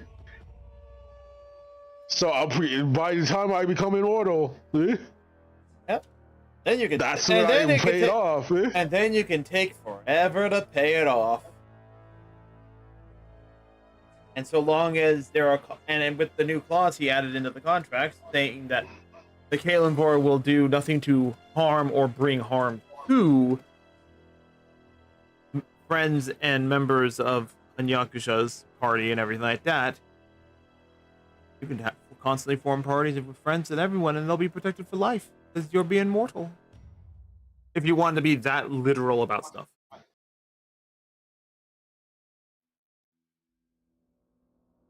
For my friends! Do you sign the contract? I signed the contract. Eh? He signs it too, and while it is signed with a magical pen, meaning that he doesn't need to do any blood seals to it, the leader of the Kalimvor does take out a knife, pricks his thumb, and puts his thumbprint on it as well. That is just a sign. I'm sincere about my dealings.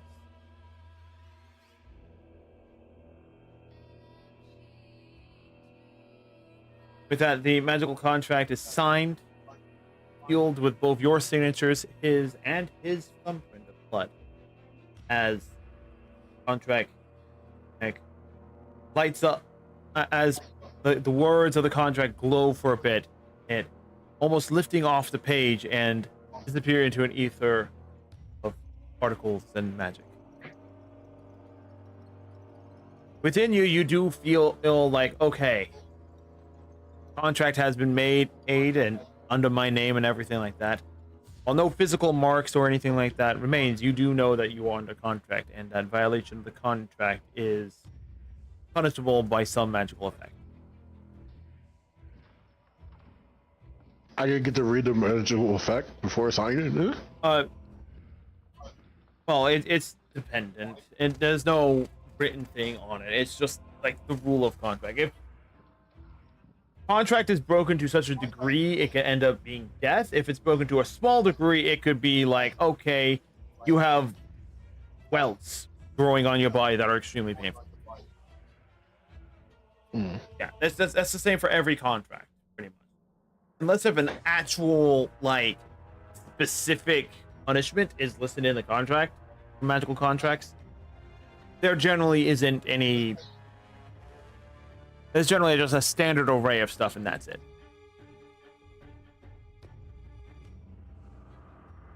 Now then, as for our deal, we'll take our leave for now. I look forward to seeing your endeavors, Anyak. As he begins to walk out. Oh, one last little bit of information. There's a rumor going around the city that there is a group of bandits within the city walls that are trying to form some sort of demonic ritual. Whether or not they'll be successful or not is not really known to me. Why would you tell me this? A sign of good faith. Know that you are trying to stop demons from doing things. Perhaps you'll do the same in this city.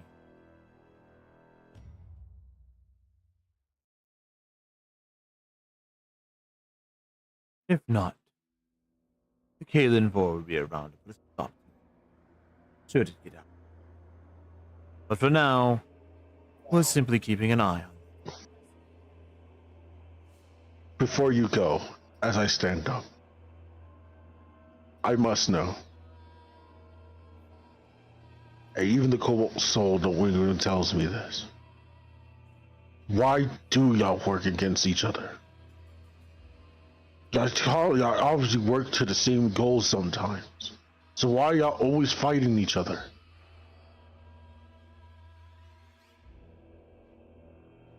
He kind of turns back towards you. By this point, it's a matter of principle. Or ego. I just say, because it's just business. And he walks out. Slippery Jim steps in front of the door. Until we meet again. Oh. Why is Slippery Jim glistening? Oh, and Saria. Oh, and Saria. Keep in mind, no matter where you go, I will find you. You're not that hard. Back up. He slinks up. Contrary of what you said. Dang, he just repeated what I just said.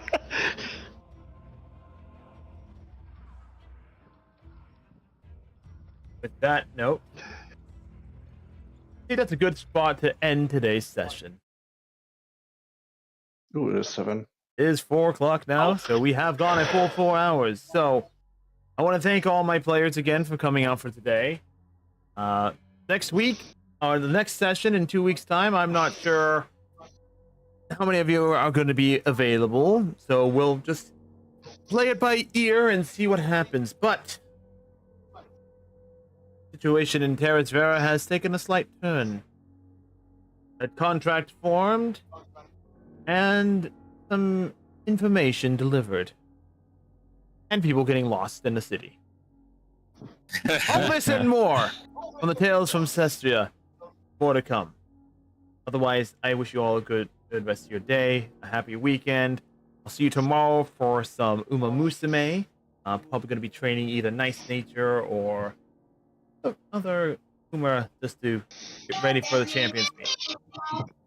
And while this music playing in the background, you should main Haru.